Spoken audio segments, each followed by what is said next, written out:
She lost everything because she stopped to help a stranger. That stranger was her boss. There are mornings when fate doesn't knock. It hits you like a freight train going 60. For Emily Harper, it was a Tuesday in October, raining so hard the gutters overflowed onto the sidewalk, soaking through her only decent pair of shoes, and she was already 12 minutes late to a job she couldn't afford to lose. She almost didn't stop. Almost. But then she heard the impact, that sickening crack of metal against bone, and her feet stopped moving before her brain told them to. And in that single moment of hesitation, the entire course of her life changed forever. Drop a comment below with the city you're watching from. I want to see how far this story travels. Now let's begin. The alarm went off at 5:47 a.m., which meant Emily had already been awake for 40 minutes. She lay on her back staring at a water stain on the ceiling of her studio apartment, a yellowish-brown bloom that had appeared after last winter's pipe burst and never quite went away, no matter how many times the building super promised he'd send someone up to fix it. He never did. Emily had stopped asking. She reached over and silenced the alarm before the second buzz, out of habit. The walls in her building were thin enough that she could hear her neighbor's television through the drywall, and she'd learned early on that keeping the peace meant keeping quiet. Mrs. Okafor next door was 73 and slept badly, and the one time Emily's alarm had gone off twice, the old woman had knocked on her door at 6 in the morning with a look on her face that needed no words. Emily sat up. The studio was small enough that she could see everything from the bed. The kitchenette with the two-burner stove, the bathroom door she kept cracked open because the lock didn't work properly and would trap her inside if she pulled it fully shut, the single window that faced a brick wall, and the folding chair she used as a nightstand because there wasn't room for an actual one. She'd lived here for 2 years. She'd told herself it was temporary every single month when she paid rent. She padded to the bathroom in socked feet. The mirror above the sink was small and spotted at the edges, and in the gray morning light filtering through the frosted window, she looked tired in a way that sleep didn't entirely fix anymore. She was 30 years old, not old, she knew that. But there were mornings when she felt the weight of the last several years sitting right behind her eyes, and this was one of them. She'd moved to the city from a small town in Ohio 4 years ago with a partially completed business degree, $300 in a checking account, and the particular brand of optimism that only exists before life has had enough time to sand it down. Her mother had cried at the bus station. Her younger brother had given her a thumbs up and told her to kill it. She had not, in any measurable sense, killed it. The job at Sterling Group had come through a temp agency 18 months ago. She'd been placed in the administrative pool, a rotating group of assistants who covered various departments as needed, handling overflow work, filing, scheduling, anything that fell through the cracks. The pay was $17.40 an hour, which sounded like something until you factored in taxes and rent and the cost of eating more than once a day. She'd applied 6 times for a permanent position with benefits. She'd made it to the second interview once. Her supervisor was a man named Gerald Pruitt. Gerald was 51, had a side part that he defended with aggressive amounts of gel, and had developed what could only be described as a personal policy against Emily Harper. She had never been able to pin down the exact reason. Maybe it was because she'd corrected a spreadsheet error he'd made in front of the department head during her first month. Maybe it was because she didn't laugh at his jokes. Maybe it was just the way he looked at her sometimes, like she was a problem he hadn't found the solution for yet. He'd given her a formal warning 2 months ago for arriving 4 minutes late after a subway delay. He'd passed her over for the one permanent slot that opened up in August, giving it to a woman who had started 6 weeks after Emily and who was, as far as Emily could tell, no more qualified. He'd scheduled her for the early shift 3 weeks in a row, then written her up for using the wrong request form when she'd asked for a schedule change. Emily knew the pattern. She just didn't know what to do about it yet. She pulled on her work clothes, dark slacks that she'd dry cleaned twice and still had a faint crease in the wrong place, a white blouse she'd ironed the night before, and a gray blazer she'd bought secondhand from a consignment shop on 5th. It fit well enough in the shoulders. She'd taken in the waist herself with a needle and thread, sitting cross-legged on her bed with a YouTube tutorial paused on her phone. It wasn't perfect, but it was close. She checked the time. 6:18. Her shift started at 8. The commute was 40 minutes by subway on a good day, and the last week had not been a good week for the subway. She gave herself an hour and 15 minutes, which meant she needed to leave by 6:45. She made coffee in a second-hand French press, ate half a banana that was a day past its best, and stood by the window with her coat already on, watching the rain come down in sheets against the brick wall outside. She thought about calling in sick. She'd done it once, in April, when she'd had a fever of 102 and could barely stand. Gerald had made a comment the next week about reliability. She hadn't called in since. She picked up her bag and left. The rain was worse than it looked from the window. It came at an angle, the kind that made umbrellas mostly decorative, and within 2 blocks her shoes were soaked through. She had one umbrella. The spoke on the left side had snapped last month, and the whole thing listed badly when opened, channeling water in a concentrated stream down the back of her neck. She held it anyway. The subway entrance was 4 blocks from her building. She half walked, half jogged, her bag pressed against her chest to protect her phone, and made it down the stairs just as a train pulled away from the platform. She stood there breathing hard, looking at the red taillights disappearing into the tunnel, and did the math in her head. Next train in 8 minutes. That put her at the office by 7:52. Tight, but fine. Except the next train didn't come in 8 minutes. She found out from the announcement, delivered in the particular tinny, garbled cadence of subway intercoms that seemed designed to be as unintelligible as possible, that there was a signal problem somewhere uptown and trains were running with significant delays.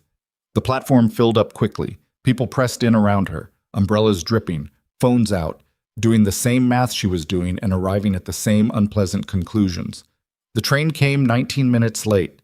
She stood the whole way, one hand gripping the overhead rail, doing the recalculation over and over, as if the numbers might change if she ran them enough times.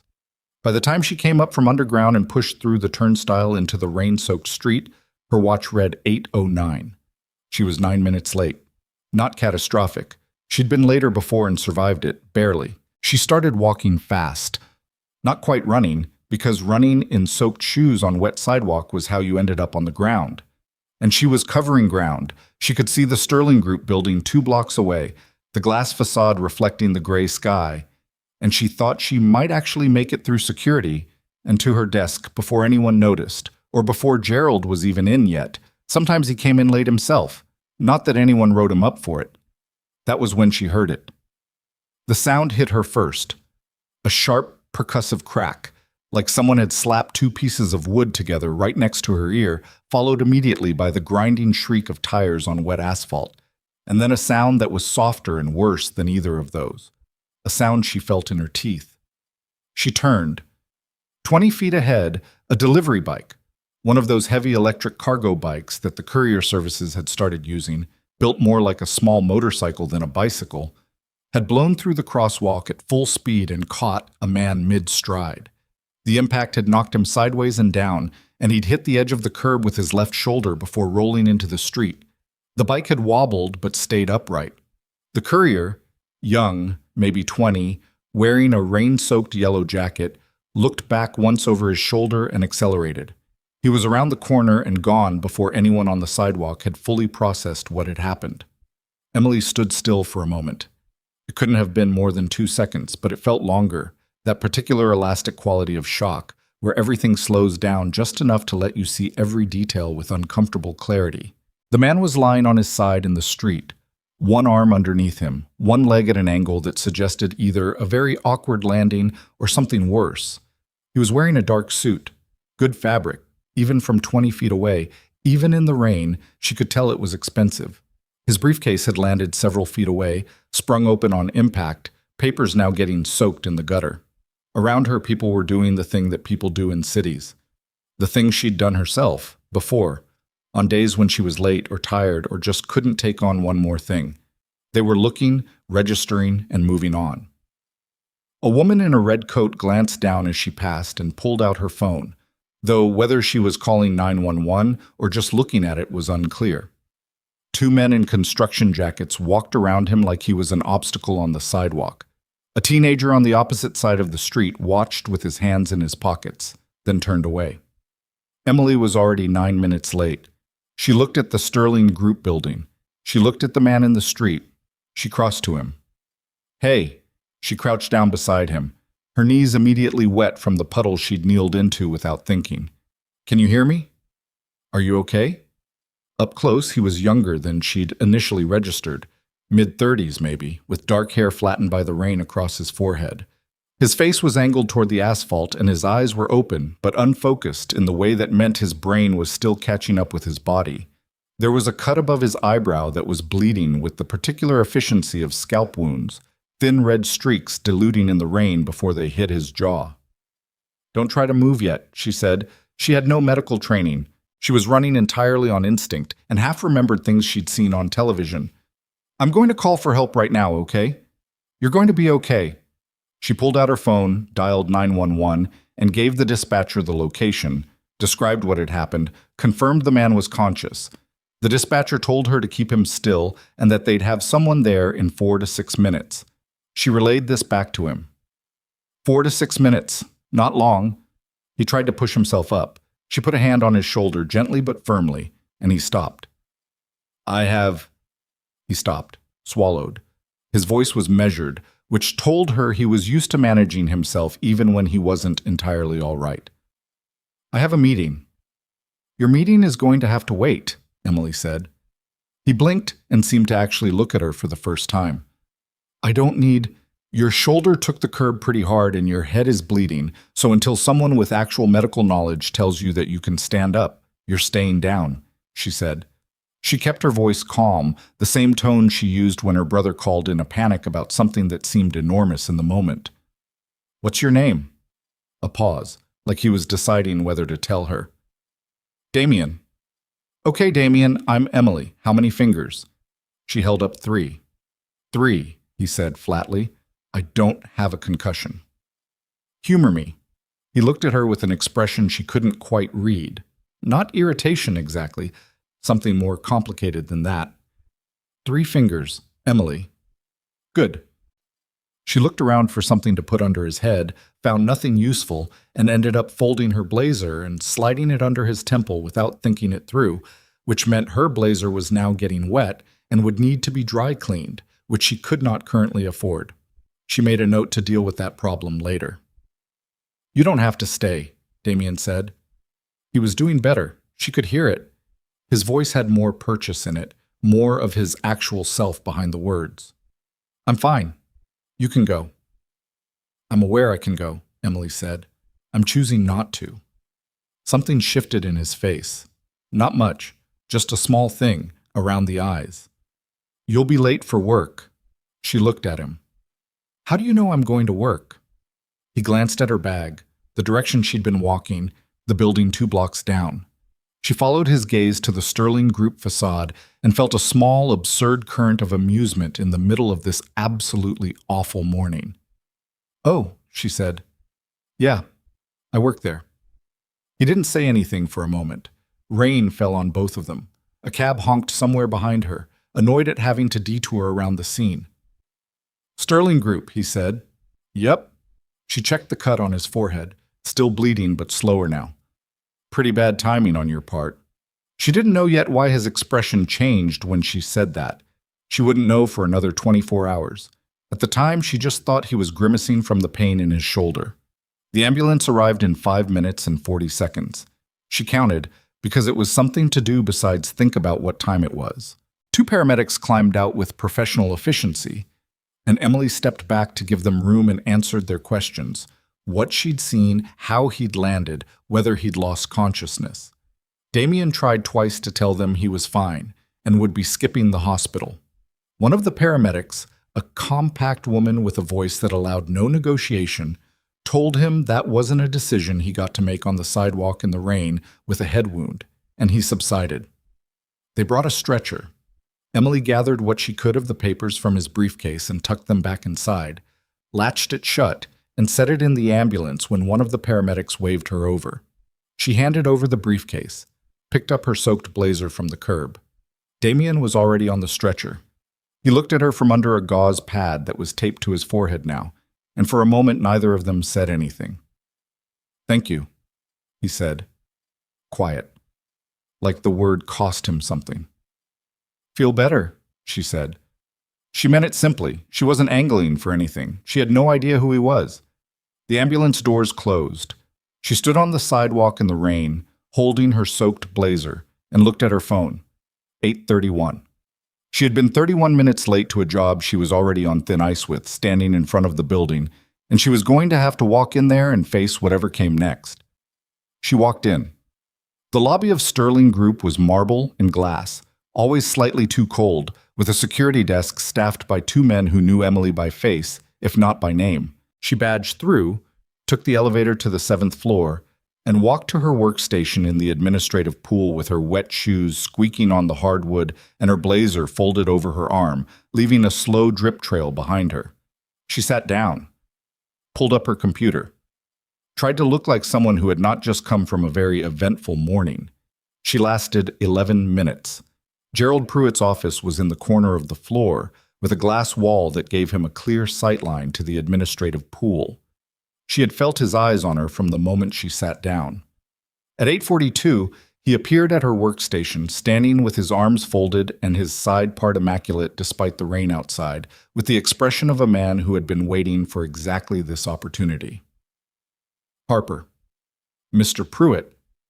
You were supposed to be here at 8. There was a signal delay on the "I'm not interested in the subway" situation. He said it in the particular tone of someone who has decided in advance not to be interested.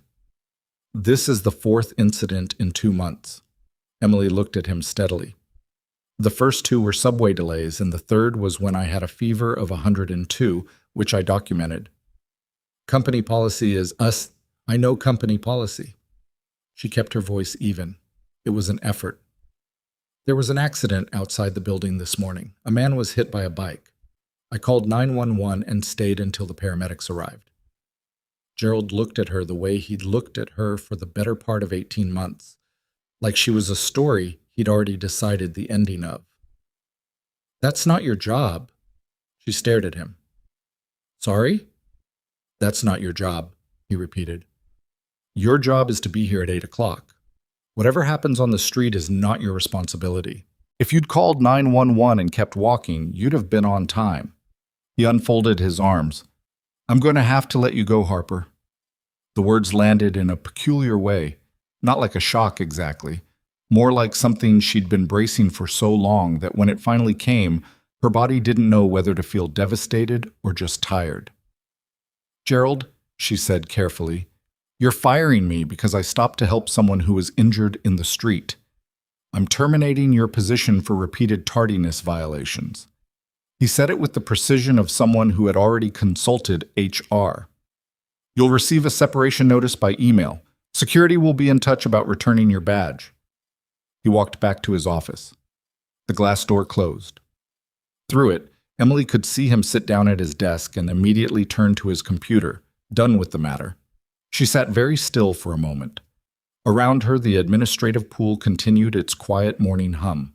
Keyboards, phones, the distant sound of the coffee machine. 2 of her co-workers had looked up, registered what was happening, and looked carefully back down at their own screens. She picked up the things from her desk. There weren't many. A water bottle, a small succulent she'd brought from home 6 months ago that had not thrived in the artificial lighting, a book she kept in her bottom drawer for lunch breaks. She put them in her bag.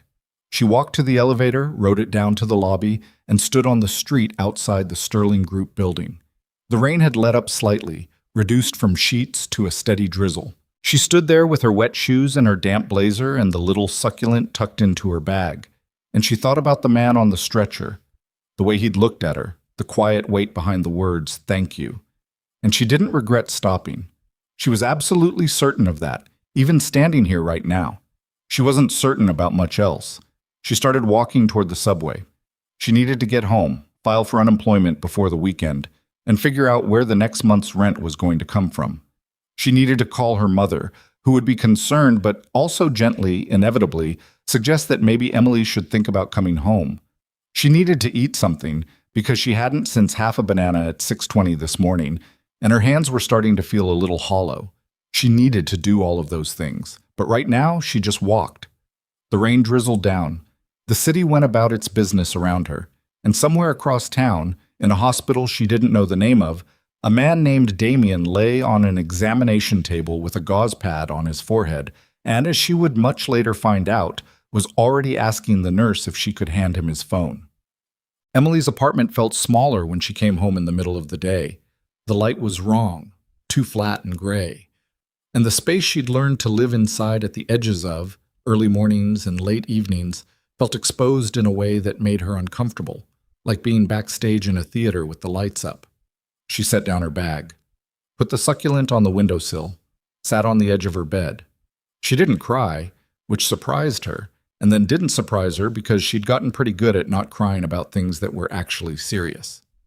Crying, she'd found, was something her body reserved for small, stupid frustrations.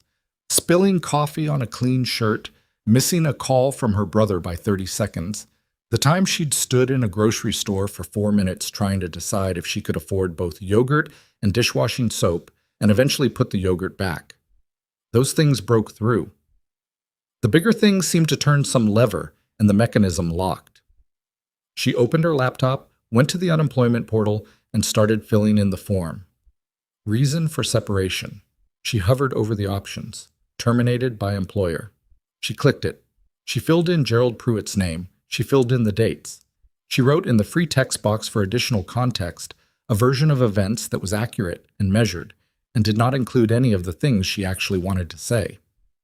While the form processed, she sat back and looked at the water stain on the ceiling. She thought about the man, Damien. She thought about the way he'd said, "I have a meeting," lying in the street in the rain, because even injured, his first instinct was forward motion, keeping track of obligations. She'd recognized something in that. The particular compulsion of people who couldn't afford to stop. She wondered if he was okay. She had no way to find out. She didn't even know his last name. She opened her email to check for the separation notice from Sterling Group. It was there, arrived 11 minutes after she'd left the building, which told her Gerald had written it the moment he went back to his office. She read through it once, briefly. Standard language. Nothing that matched what had actually happened. She was about to close the email when a second message appeared in her inbox. The sender was listed as Sterling Group, Executive Office. She stared at it. She opened it. Dear Ms. Harper, this message is to inform you that you are invited to meet with Mr. Damien Sterling, Chief Executive Officer, tomorrow morning at 9 a.m. at Sterling Group Headquarters, 40th Floor Executive Suite. Please confirm your availability at your earliest convenience. Regards, Office of the CEO. Emily read it 3 times. Then she went very still. Damien. Sterling Group. Damien Sterling. She put her laptop down on the bed beside her. She pressed both hands flat against her thighs and stared at the wall for a good long moment. The man she had kneeled in the rain next to on the street outside the Sterling Group building was Damien Sterling, the CEO, the man whose name was on the building. She had told him she worked there, and he had said Sterling Group in that tone she'd attributed to pain, but which she now realized was something else entirely. She picked up her laptop. She typed his name into a search bar. The results came up immediately. Images, articles, Forbes profiles, a Wikipedia entry. She clicked on one of the photos, and there he was. Dark hair, direct eyes, the composed expression of a man accustomed to being photographed and not particularly enjoying it. And there was also, if she looked carefully, in the image from some board gala from the previous year, a line of surgical tape above his left eyebrow. She sat there for a while, looking at the screen. Then she wrote back to the executive office and confirmed that yes, she was available at 9 a.m. tomorrow. She hit send. She closed the laptop. She went to her kitchen, made a cup of tea, and stood at her window looking at the brick wall outside. Somewhere in the city, behind glass walls she'd never been on the right side of, a man named Damien Sterling was having his shoulder looked at and his forehead stitched, and she couldn't begin to imagine what he was thinking. She couldn't begin to imagine what any of this meant. But she thought about what Gerald had said. That's not your job. She wrapped both hands around the warm mug and held it there, listening to the rain against the window. No, she thought, it wasn't her job. None of it had been her job. And she'd done it anyway. And the job was gone now. And tomorrow morning she was going to put her good blazer in a bag and take it to the dry cleaners down the block and pay the $14 she couldn't really spare. And then she was going to take the subway uptown in whatever the weather decided to be, and walk into the building where she used to work, and take an elevator she'd never been in before up to the 40th floor, and meet the man who owned it all. She didn't know what any of it would lead to. but she finished her tea. She ate the other half of the banana. She sat down on her folding chair and worked out, on the back of an old envelope, what she had in savings and how long it would last at current expenses, which turned out to be not quite as long as she needed and somewhat longer than she feared. Then she set her alarm for 5:47 a.m., and eventually she went to sleep. She didn't sleep well. That wasn't unusual. Emily had never been a particularly good sleeper. Even as a kid, she'd lie awake turning things over in her head long after she should have been out. But this was different from the ordinary restlessness. This had a specific quality to it, a particular kind of wakefulness that came from not knowing what something meant. She'd stare at the ceiling for a while, then check her phone, then put it face down and stare at the ceiling some more. The water stain looked different in the dark, larger somehow, more ambiguous. She kept coming back to the same loop of questions and arriving at the same honest answer, which was that she had no idea. She didn't know if Damian Sterling wanted to thank her or question her, or hand her some kind of liability waiver, or do something else entirely that she hadn't thought of yet. She didn't know if this was going to be the kind of meeting that changed something, or the kind that was just a formality, a brief cordial exchange in a room with very good furniture, after which she'd be escorted back to the lobby and left to figure out her life from the sidewalk. She got up at 5:30 without the alarm. The dry cleaner 2 blocks down opened at 7. She was there when the owner, a quiet man named Mr. Bay, who'd never asked her name but always recognized her face, flipped the sign and unlocked the door. She explained the blazer, the rain, the mud on the knees, the specific stiffness that came from fabric drying in the wrong position. He looked it over without comment, then told her it would be ready by 8:15 and would cost $12. She said fine. She went to the diner across the street and ordered the cheapest thing on the menu, which was a single egg on toast, and sat at the counter with her coffee and watched the morning traffic build outside the window. She tried not to think too hard. Thinking too hard before something difficult had a way of rehearsing outcomes that then didn't happen, which left her unprepared for whatever actually did. She'd learned that about herself slowly, over several years of doing it wrong first. She picked up the blazer at 8:19, put it on in the dry cleaner's narrow doorway, and walked to the subway. The train was on time. The Sterling Group building looked different when she wasn't late and panicked and soaking wet. It was a clean, serious piece of architecture. 40 floors of glass and steel that caught the morning light in a way that read as intentional, like someone had planned the angle. The lobby had a different energy at 8:50 than it did at 8:30. The frantic wave of people swiping badges and jabbing elevator buttons had settled into something more purposeful, and the security desk was staffed by a single guard instead of 2. She approached the desk and gave her name. She explained she had a 9 o'clock with Mr. Sterling. The guard, a young man with a professional neutral expression who she did not recognize, looked at his screen, nodded, made a call, and handed her a visitor's badge that was a different color from the employee badges she'd worn for 18 months. Guest. It said it right there. He directed her to a separate elevator bank on the far side of the lobby. These elevators were quieter than the ones she'd used as an employee, fewer of them, better maintained, the kind where the doors closed slowly and with intention instead of snapping shut the moment you were an inch clear. She pressed 40. The ride up was smooth and long enough that she had time to think about what she was going to say, decide she didn't know, and then arrive before she'd come to any useful conclusions. The doors opened onto a reception area that was nothing like the 7th floor.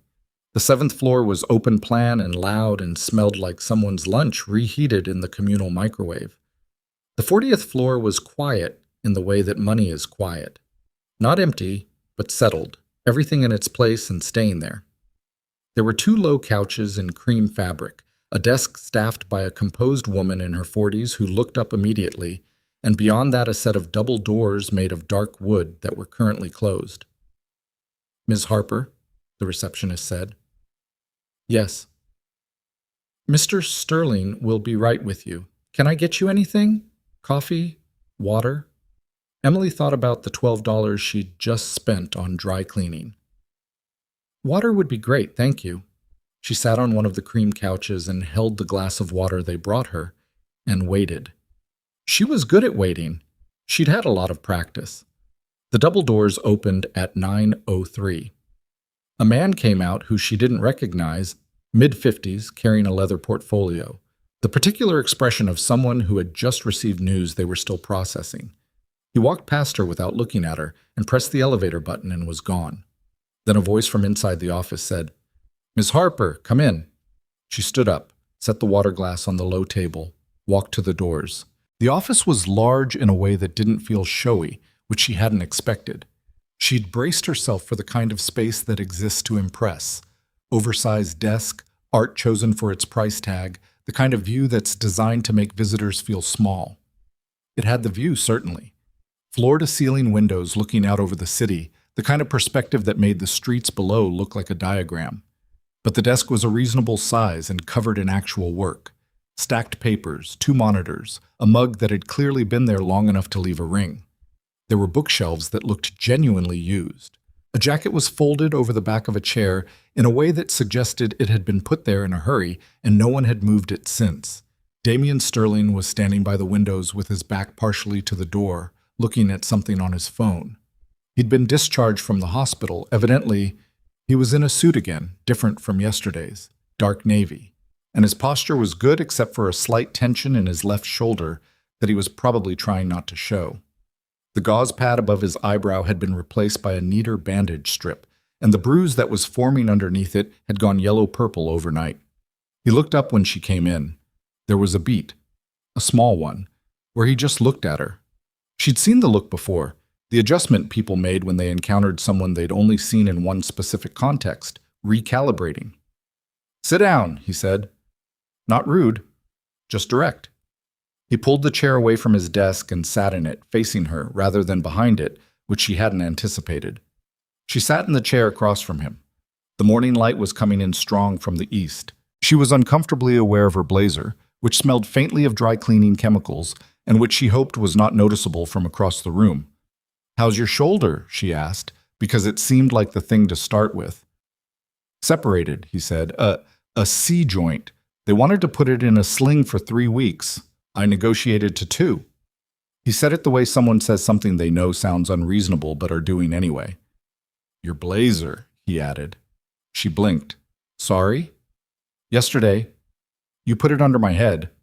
He said it without particular ceremony, just acknowledging a fact. "Was it damaged?" "It needed dry cleaning. It's fine. I'd like to cover that." "It was $12. "I'm aware that doesn't change the principle." She looked at him.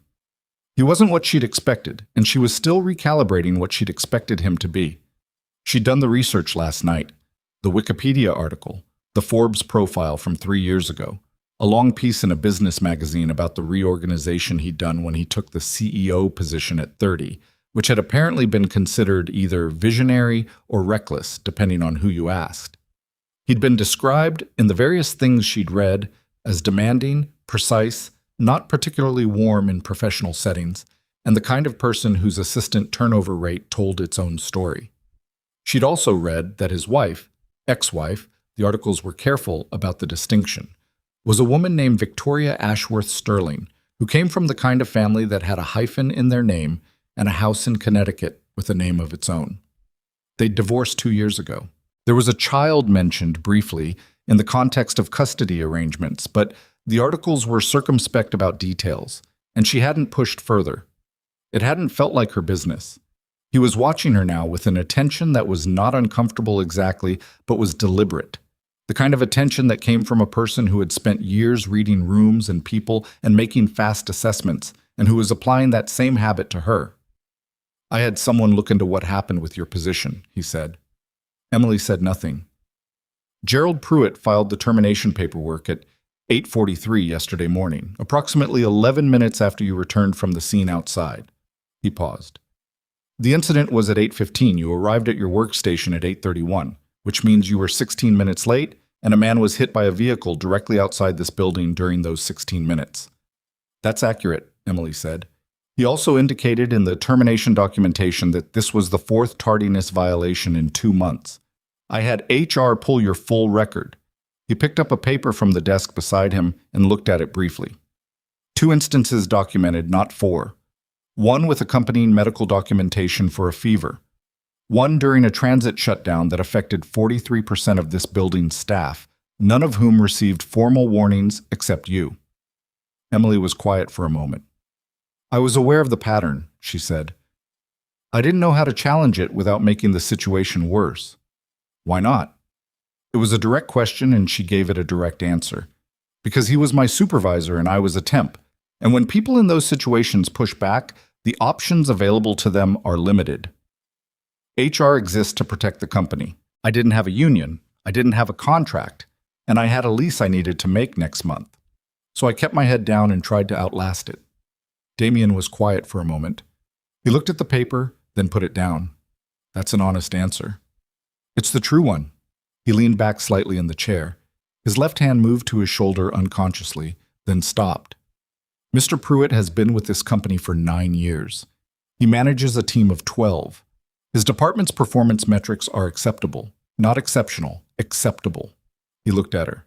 He will be placed on a performance review. His decisions regarding your employment are being reversed. Emily processed that. Reversed. Your termination is being nullified. You have the option to return to your previous position in the administrative pool if you want it. She thought about that for approximately 3 seconds. Under the same supervision? No, he'll be moved to a different oversight structure. She thought about it for another second. Can I be honest with you? Something shifted in his expression, not quite amusement, but adjacent to it. That seems to be your default setting. Going back to the pool is... She searched for the right word and settled on the accurate one. Going backwards. I've been there 18 months. I know the work. I can do more than that work. I've been trying to move into a permanent role for over a year, and I keep getting blocked. She stopped herself. I'm not asking you for anything. You asked if I wanted the position back. The honest answer is that I want the position I should have been considered for 6 months ago, and I don't have the right to ask you for that. And I understand if that's the end of this conversation. He looked at her for a long moment. It was the kind of look that had some thinking behind it, not just assessment. She could see it, something moving behind the stillness of his face, like current under ice. I'm not offering you the pool position, he said. She waited. I'm offering you something else. He picked up a different paper from the desk, not the HR file, something else, with what looked like a memo header. I've been planning to establish a charitable foundation under Sterling Group for the past 8 months. The mandate is supporting working families in poverty, child care assistance, job placement, emergency financial support, the kind of gaps that don't get covered by existing programs. He set the paper down. I haven't been able to move it forward because running a company takes the attention it takes, and I haven't found the right person to help structure and lead the operational side. Emily said nothing. She was listening very carefully. The role would be executive assistant to me directly, with joint operational responsibility for the foundation as it builds. You'd be involved from the ground up, structure, partnerships, outreach, hiring. It's not a clean title because the role doesn't exist yet. He paused. The salary would be $78,000 to start, reviewed at 6 months. The number hit her somewhere in the chest. She didn't let it show on her face, which took genuine effort, because $78,000 was more than 4 times what she'd been making, and her brain immediately started doing the math without her permission. Rent, loans, her brother's tuition he was struggling with, the dentist appointment she'd been putting off for 8 months. Why? She said. He looked at her. Why what? Why me? She said it plainly. Because I stopped on the street yesterday. That's a good thing to do, but it's not a job qualification. You could hire someone with an actual resume for this, a nonprofit background, a management track. You have the resources to find whoever you want. He was quiet for a moment. When he spoke, it was measured, the way she was beginning to understand he spoke when he was saying something he'd thought about carefully, rather than something automatic. I've had 2 people in this building come to me this morning to discuss what happened yesterday. Both of them knew who I was within 60 seconds. Both of them wanted something from that conversation before it was over. He looked at her. You didn't know who I was. You told me my meeting could wait. You folded your own blazer and put it in a puddle because you didn't have anything else to use. He paused.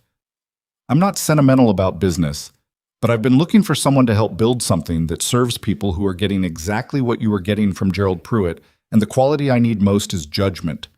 The ability to see what actually matters in a given situation and act on it, even when it's inconvenient. He looked at her steadily. You demonstrated that. The room was quiet. Below them, 40 floors down, the city moved and breathed and went about its Tuesday. Emily sat with his words for a moment. She turned them over, looking for the catch, the soft place where this became something other than what it appeared to be. She didn't find one, which made her more cautious, not less. Things that didn't have obvious catches sometimes had ones you found later. I'd want to understand the scope clearly, she said. In writing, what the role is, what it isn't, what the foundation's budget is and where it comes from, what my actual authority is versus advisory. I've been in positions where the title said one thing and the reality was different. That's reasonable, he said. And I'm going to be honest with you the way I was just now, which sometimes makes people uncomfortable. If I think something is a bad idea, I'll tell you. If I think a plan has a gap in it, I'll say so. I'm not built for telling people what they want to hear. I know, he said. I read the HR notes. She blinked. Gerald wrote HR notes about me being honest? He used different language. There it was, but not quite a smile, but the corner of his mouth did something. He described you as, quote, resistant to guidance. She looked at him. He looked at her. Something that was not quite amusement passed between them and was gone. I need a day, she said, to think about it. He nodded. That's fine. Can I ask you one thing? Go ahead. The foundation. Is it real? I mean, is it actually going to do something, or is it a PR project that looks good in the annual report? He held her gaze without blinking. If I wanted a PR project, I'd hire a PR firm. This is not that. His voice was level. I have a son. He's 7. His mother left when he was 5 because... He stopped. Made a small adjustment, like a man deciding how much ground to give. He grew up the first few years of his life without certain things. And I've spent enough time now looking at the numbers on working families in this city to know that what we went through is not unusual, and that the difference between a family that comes out the other side and one that doesn't is usually something very specific. A childcare slot, a job referral, $300 at the right moment. He looked at the windows. I want to be the thing that provides that, systematically, not as charity, as infrastructure. He looked back at her. That's what the foundation is. Emily absorbed that. The part about his son, he'd offered it carefully, like someone unfolding something fragile, and she understood that it cost him to say it, and she wasn't going to press on it. Okay, she said. Okay, you'll take the day. Or, okay. Both, she said. I'll take the day, and I think the answer is probably going to be yes. He looked at her with that steady, slightly unreadable expression. Why probably? Because I want to make sure I'm saying yes to the actual thing and not to how it sounds, she said. There's a difference. He nodded, slowly, like he'd just confirmed something he wasn't sure of before. You'll hear from my office tomorrow morning, he said. He stood, which she took as the signal the meeting was over, and she stood too. He put his hand out, and she shook it, firm, brief, the shoulder clearly bothering him more than he was going to acknowledge. She walked to the door. Her hand was on the frame when he spoke again. The blazer, he said. Give the receipt to the receptionist on your way out. She'll cut you a check. It was $12, Emily said. I know. She looked back at him. He was already turning toward his desk, picking up his phone, back to the machinery of running a company. She thought about telling him again that it was fine, that $12 was not the point, and she didn't need the check. But she thought about her bank account, and about the dentist appointment, and about the conversation she'd had with herself last night on the back of an envelope. She gave the receipt to the receptionist on her way out. In the elevator going down, she stood alone and let out a slow breath she'd been holding for approximately 90 minutes. The elevator moved smoothly, unhurried. 40 floors was a long way down, and she used all of it. She came out into the lobby, through the glass doors, onto the sidewalk. The morning had turned clear. No rain, the sky a flat, clean blue, the kind of October weather that made you forget the previous day entirely. She stood for a moment exactly where she'd stood 24 hours ago in wet shoes with a soaked blazer and no job, and looked at the city spread out around her. She took out her phone. She called her brother, who worked construction in Columbus and was almost certainly on a job site and almost certainly couldn't talk. He picked up on the second ring, which meant he was on a break. "Hey," he said. His voice had the particular morning texture of someone who'd been up since 5. "What's up? You okay?" "I'm fine," she said. "I might have some news. Not sure yet. I'll tell you tomorrow." "Is it good news or bad news?" She thought about the 40th floor, the bookshelves with real books, the way Damian Sterling had said infrastructure like it was something he believed in. "I don't know yet," she said honestly, "but I think it might be good." "Well, that's better than the alternative," he said. "You eating?" "I had an egg." "Emily." "I'll eat lunch," she said. Go back to work." She hung up. She stood on the sidewalk for another moment. Then she started walking toward the subway, not because she had anywhere she needed to be, but because forward was still the only direction that made sense. The check from Sterling Group arrived in her mailbox 3 days later. It was for $12, made out in her name on company letterhead, signed by someone in accounts payable whose name she didn't recognize.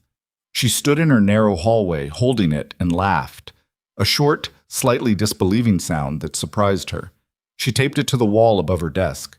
Not to cash, just to keep. By the time the check arrived, she'd already accepted the job. She'd spent the 24 hours thinking about it the way she thought about everything important. Systematically, on paper, the way her father had taught her before he died, writing out what she knew on one side and what she didn't know on the other. The list of what she didn't know was longer. That was normal. The question was never whether you had all the information. You never did. But whether what you knew was enough to take the step. She'd called her friend Dara, who was a paralegal and thought about contracts the way other people thought about weather, pragmatically, without emotion. Dara had listened to the offer summary and asked 4 sharp questions and said it sounded legitimate, but to make sure the offer letter specified her authority over foundation decisions in writing and not just in conversation. Emily had gone back to Damian's office 2 days later. Not the same meeting, a different one, shorter, with the offer letter already drafted and waiting for her on the conference table. She'd read it carefully. She'd crossed out 2 things and initialed the changes. The woman from legal who was sitting in looked briefly pained, which Emily took as a good sign. Damian, across the table, had read the changes without visible reaction and said, "Fine," and initialed them himself. She signed her name at the bottom. Her handwriting was slightly unsteady, not from nerves exactly, more from the particular physical pressure of a moment that felt heavy in real time while you were in it. "One more thing," she said, before she put the pen down. Damian looked up. "My old position, the administrative pool. I know you said you were reversing the termination, but I won't be going back. So that slot is open. There's a woman on the team named Yvonne Salas who's been in the pool longer than I was and is significantly more capable than her role suggests." She paused. "She's been applying for permanent positions for 2 years. She might be worth a second look." He looked at her for a moment. Then he looked at the woman from legal who wrote something down without being asked. "I'll note it," he said. "Thank you," Emily said. She put the pen down. She picked up her copy of the offer letter and folded it in half and put it in her bag. "When do I start?" "Monday," he said. That had been a Thursday. She spent Friday reorganizing her apartment, which didn't take long because there wasn't much to reorganize, but the act of it felt necessary. Moving things around, clearing the folding chair desk and replacing it with an actual small table she'd found on the street with a free sign on it, pulling weeds out of the soil around her succulent and giving it fresh water and a better position on the windowsill where it might actually get light. She called her mother that evening after dinner. The conversation was long and warm, and at one point her mother cried a little, which Emily had expected. She told her the important parts and left out the parts that were too hard to explain over the phone, the way Damian had said infrastructure, the $12 check she'd taped to the wall, the feeling of standing on the sidewalk after that first meeting with the city spread out in the October sun. Some things didn't translate. You just had to carry them yourself until you understood them better. Saturday she bought groceries, real groceries, not the end-of-paycheck calculus of yogurt versus dish soap, and cooked an actual meal for the first time in weeks. Sunday, she ironed 2 blouses and laid out her clothes for Monday and sat on the edge of her bed in the quiet of the late evening, her apartment as clean and settled as it ever got, the succulent on the windowsill showing, she was almost certain, the first sign of a new leaf. She checked her phone one more time. No emails. Nothing urgent. She set her alarm for 6:15 because she didn't need to leave quite so early anymore. The 40th floor had a different start time than the 7th, and turned off the light. She lay in the dark. The water stain was invisible now. The room was quiet except for the sound of the city outside, which never entirely stopped, just changed register at night, lower and less frantic. She thought about Monday. She thought about the foundation and what it would mean to build something from nothing, which she'd never done before in a professional context, but which she understood in the way you understand things you've mostly had to do for yourself. She thought about a 7-year-old she hadn't met yet, and the careful, restrained way his father had mentioned him, and the specific words he'd used without certain things, which told her more than he probably intended it to. She thought about Gerald Pruitt's expression when he'd said, "That's not your job," and the particular satisfaction, quiet and private, of knowing how that sentence had ended. She didn't sleep right away, but when she did, she slept straight through until the alarm. Monday came the way important days usually do, unremarkably, at first. The alarm went off at 6:15. The coffee brewed the same way it always did. The subway ran on time for once.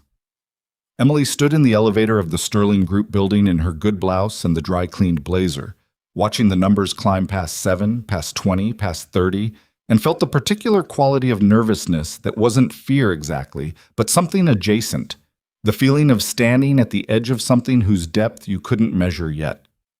The 40th floor receptionist, her name was Carol, Emily had made a point of remembering it, showed her to an office she hadn't seen during either of the previous meetings. It was smaller than Damien's, which made sense, positioned 2 doors down the hall with a window that faced north rather than east. There was a desk, a chair, a laptop still in its box, and a whiteboard on the wall that was completely blank. No art, no plants, no accumulated evidence of anyone having worked there before. A clean slate in the most literal sense. Carol left her to it. Emily stood in the middle of the room for a moment, then set down her bag, opened the laptop box, and started reading the foundation documents that had been loaded onto the shared drive. She read for 3 hours without stopping. The documents were thorough and also, in places, painfully optimistic in the way that early-stage planning documents always were. Big numbers with soft assumptions underneath them, partnership projections based on handshake conversations, a timeline that assumed nothing would take longer than expected. She made notes in the margins, not to be contrary, but because that was how she read anything important. She flagged 2 budget line items that didn't add up, a partnership agreement with a local childcare network that had a clause she wanted legal to look at again, and a demographic study that was 3 years old and had been cited as current. At 12:30, there was a knock on her open door. Damien. He was in a different suit from Monday, charcoal gray today, the sling gone, replaced by what was probably a compression wrap under his jacket sleeve, given the careful way he was carrying his left arm. He leaned against the door frame with the air of someone who had 3 other things he was supposed to be doing. "How's the reading going?" he said. Not quite a question. "Your childcare partnership agreement has a non-compete clause that would prevent you from working with any other childcare provider within a 12-mile radius for 5 years. That's most of the city." He looked at her. "Legal reviewed that." "Legal approved it. That's different from it being a good idea." She turned the document toward him so he could see the flagged section. "If the Bright Futures Network pulls out or underperforms, you're locked out of half your service area until the agreement expires. For a foundation that doesn't exist yet, that's a significant constraint." He came into the room and looked at the document. She watched him read. He had the reading posture of someone who processed quickly and didn't like to be wrong. A slight forward tilt, the line of his jaw tight. "I'll have legal renegotiate," he said. "I already drafted a proposed revision. It's in the shared folder under Foundation Contracts, subfolder Legal Notes. I labeled it clearly." He looked up from the document. "You've been here since 9. 8:45, actually. Carol let me in early. She said it without emphasis. I also flagged the 2021 demographic study. The census data from last year shows a 15% shift in the target population distribution. We're probably building the wrong service map if we use the old numbers. He was quiet for a moment, reading her the way he'd read the document, efficiently looking for the substance. You did all this morning. I'm a fast reader and I had a lot of coffee, she said. Also, the budget projection for year 2 assumes a 40% grant contribution, but there's no active grant application in the pipeline. Either someone's planning to file one and didn't document it, or that number is optimistic. It's optimistic, he said. I know. That's why I need someone who can build the grant program. Okay. She wrote it on the whiteboard, just the words grant pipeline and a question mark. That goes on the list. He looked at the whiteboard, then back at her. Something in his expression shifted slightly. Not surprise exactly, more like the confirmation of a working theory. Welcome to the job, he said. And he left. That was how it started.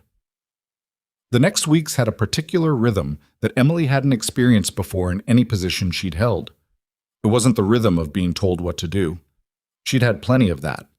It was more like being handed a blueprint with half the plans missing and being trusted to figure out which half was absent and what should go there. Some days that felt like opportunity.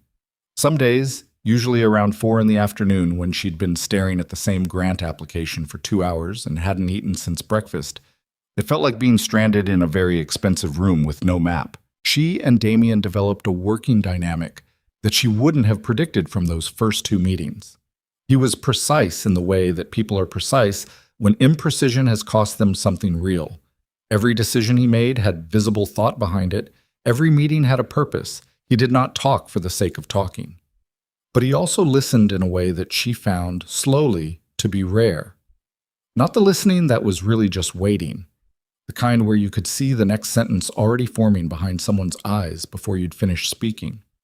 He actually absorbed what she said and came back to it, sometimes hours later, sometimes the next day. The single-mother household concentration in the East Side District is higher than the study showed, she told him, 2 weeks in, standing in the doorway of his office with a printed map she'd put together. If we're doing childcare support, we need a satellite intake point in that area. The main office location is 3 subway transfers from the highest need zip codes. He looked at the map. Real estate in East Side. I found a community center that leases space on a per-day basis. $40 a day. We could do intake days twice a week for less than the cost of a single billboard. Do it, he said. He'd already looked back at his screen. She did. She hired a part-time intake coordinator named Rosa, a woman in her 50s who had spent 20 years working in social services, and who had, in the job interview, answered Emily's questions with such precision that Emily had felt briefly like she was the one being interviewed. Rosa knew the systems and the gaps in the systems and the unofficial channels that existed to work around the official gaps. She was exactly what the foundation needed, and she knew it, which could have been insufferable but wasn't, because she was also funny and efficient and showed up on her first day with a list of 47 families she already knew needed help. "Where'd you get these?" Emily asked, looking at the list.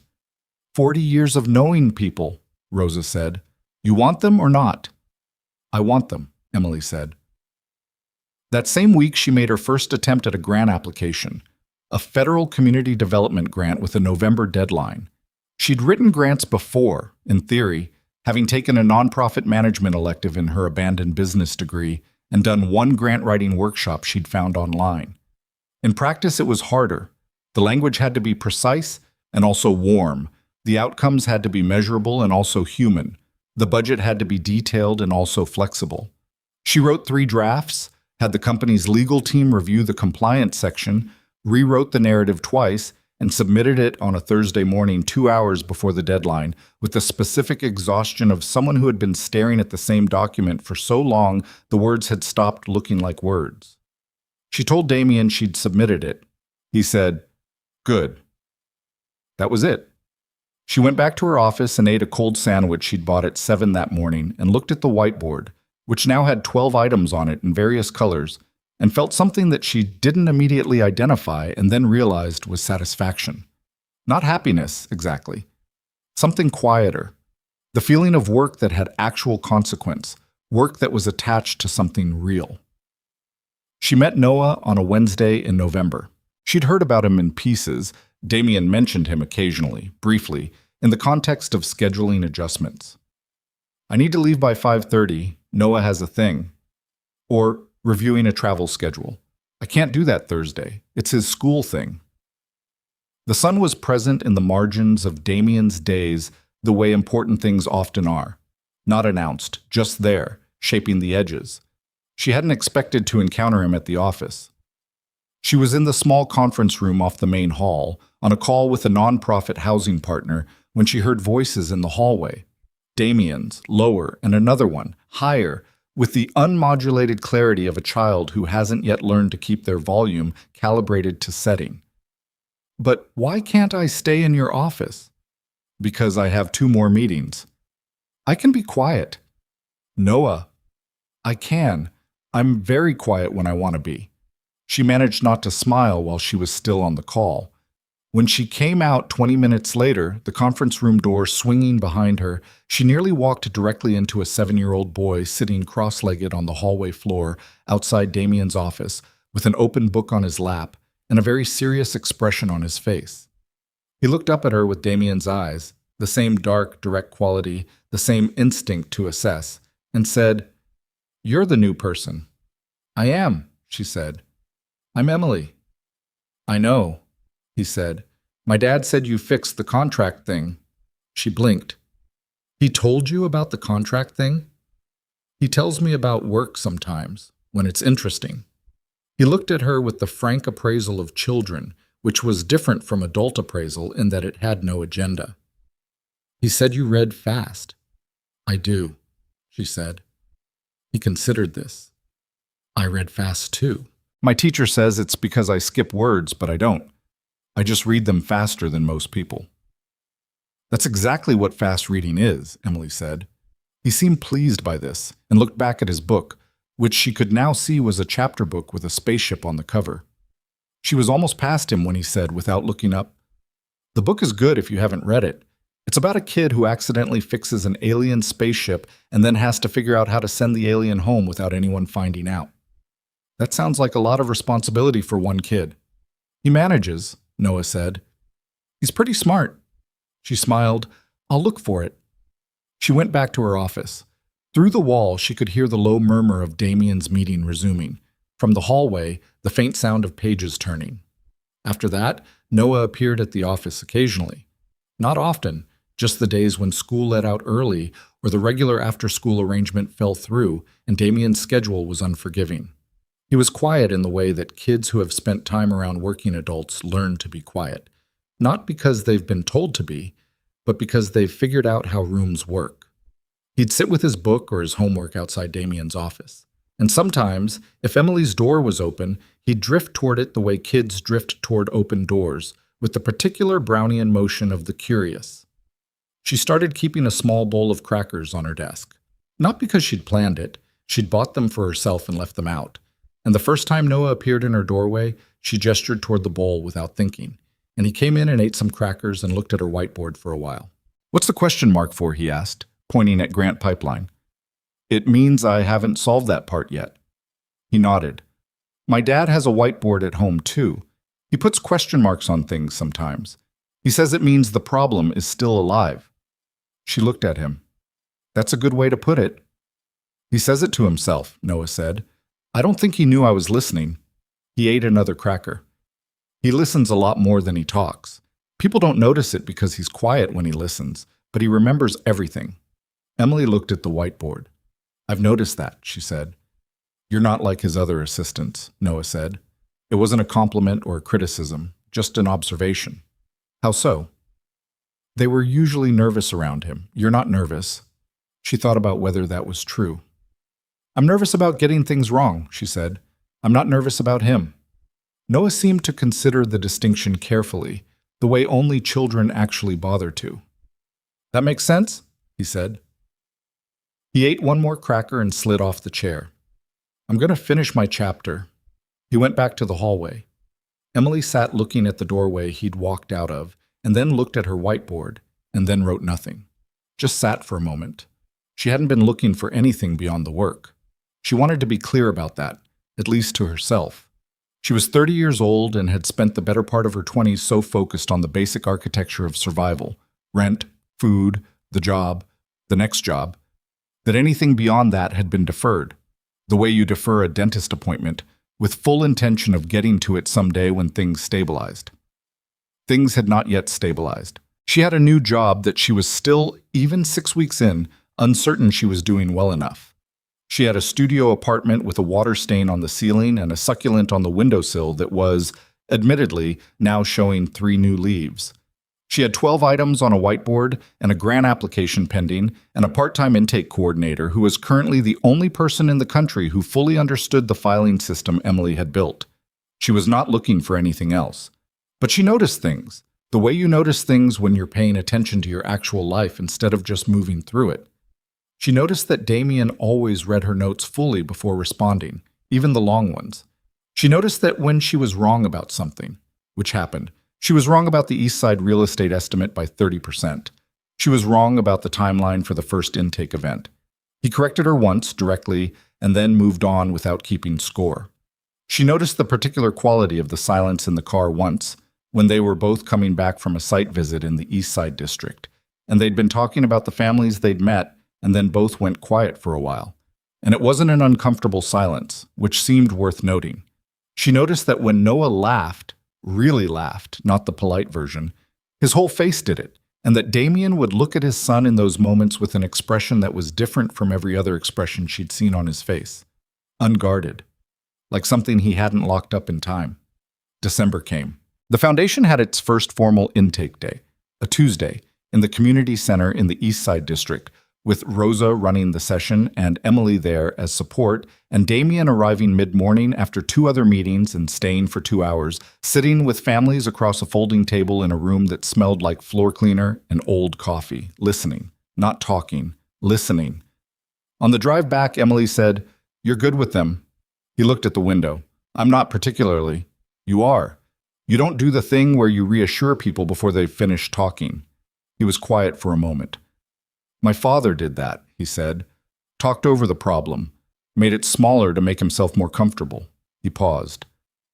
"I decided early on I wasn't going to be that." She didn't say anything. She just registered it, the way she registered things he offered, carefully, without making a production of it. The grant results came back in mid-December. They got it. Partial funding. 60% of the ask, which was standard for a first-time applicant. But 60% was real money, and it came with an invitation to apply for the full amount in the next cycle. She told Damien on a Tuesday afternoon. She knocked on his open door and held up the letter from the federal agency and said, 60%. He looked at the letter, then he looked at her. "How do you feel about that?" "Honestly, I want to have gotten the full amount. I think we would have if the demographic data had been more current. But 60% funds the first 8 months of operations, which means we can hire, which means we can build the track record that supports the next application. So functionally, it's what we needed." She set the letter on his desk. "I'll start the full application next quarter." He looked at her for a moment. "You should be pleased," he said, not instructing her to feel something she didn't, more like permission. "I am," she said. And she was. She just had a particular way of processing wins that involved immediately seeing the next problem, which she'd been told was a character flaw, but which seemed to her like just being practical. "There's a small tradition in this company," Damien said, with the air of someone about to say something they usually wouldn't. "When a significant milestone is hit, the team involved gets dinner. The company pays." He paused. "That's you and Rosa at this point." "And you," Emily said. "And me." Rosa chose the restaurant, a Brazilian steakhouse in Midtown that she'd been talking about since October. They went on a Thursday evening, the 3 of them, and it was the first time Emily had seen Damien fully outside of a work context, which turned out to be illuminating in the same way that seeing a building from a different angle is illuminating. Same structure, different lines. He was quieter without the frame of the office. Not uncomfortable, just less deployed. He let Rosa tell 2 long stories about her years in social services without interrupting, and laughed once in a way that surprised Emily because it was unguarded, the same quality as the look he gave Noah. She took the train home alone that night and sat in her seat looking out the dark window at the tunnels going by and thought about nothing specific, just let the evening exist in her head without analysis. January. The intake operation expanded to 3 days a week.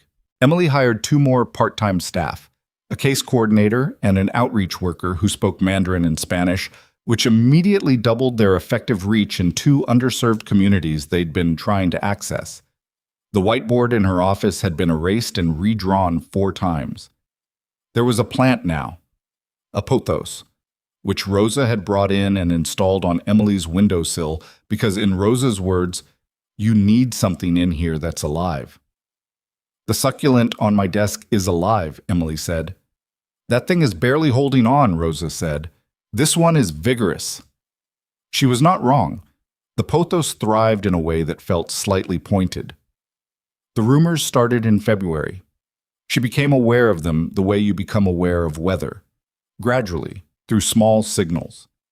A conversation that stopped when she walked into a room, a particular quality of look from someone on another floor during a meeting, a message from a colleague she didn't know well that started with, I don't know if this is my place to say, and then said something that was very much in their place to say, which was that people were talking about Emily's relationship with Damien and the nature of it, and whether her role had been created for reasons that had nothing to do with her qualifications.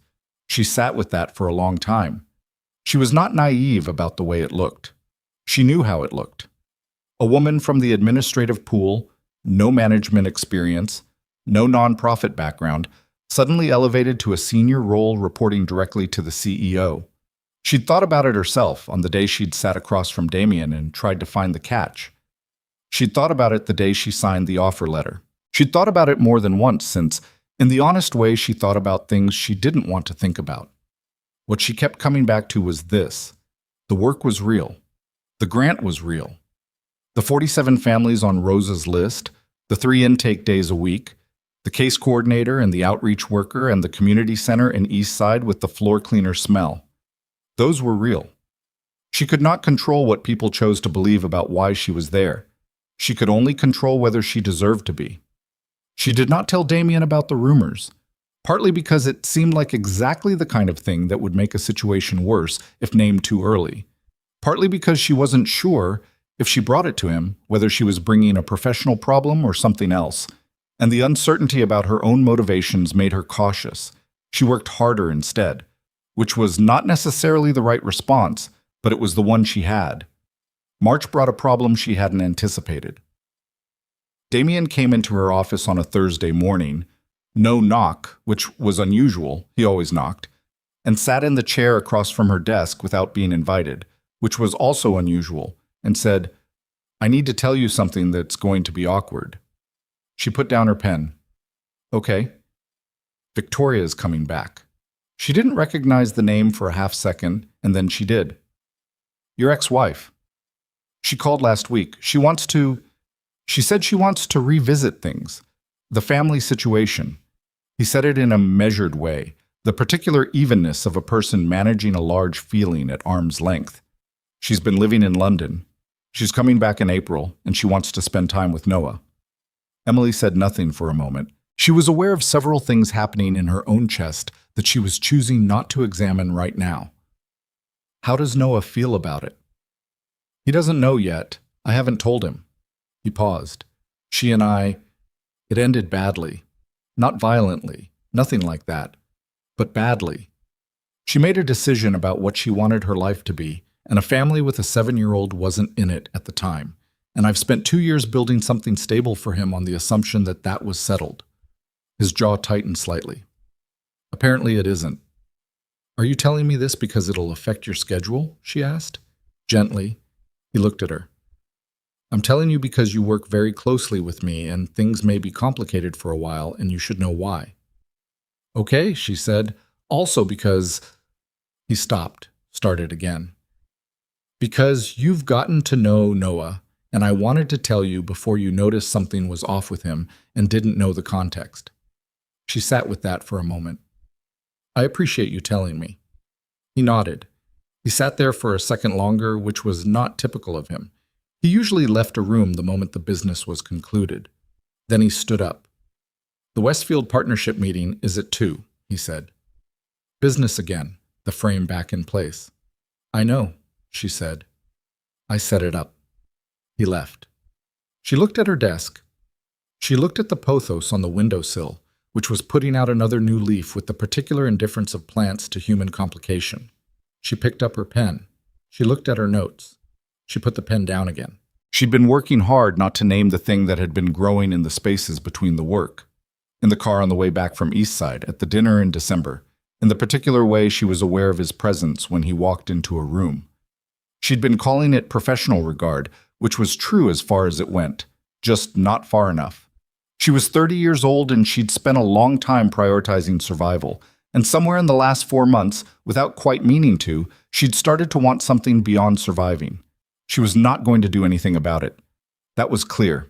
She worked for him, which was the first thing, and it was a job she valued and did not want to complicate.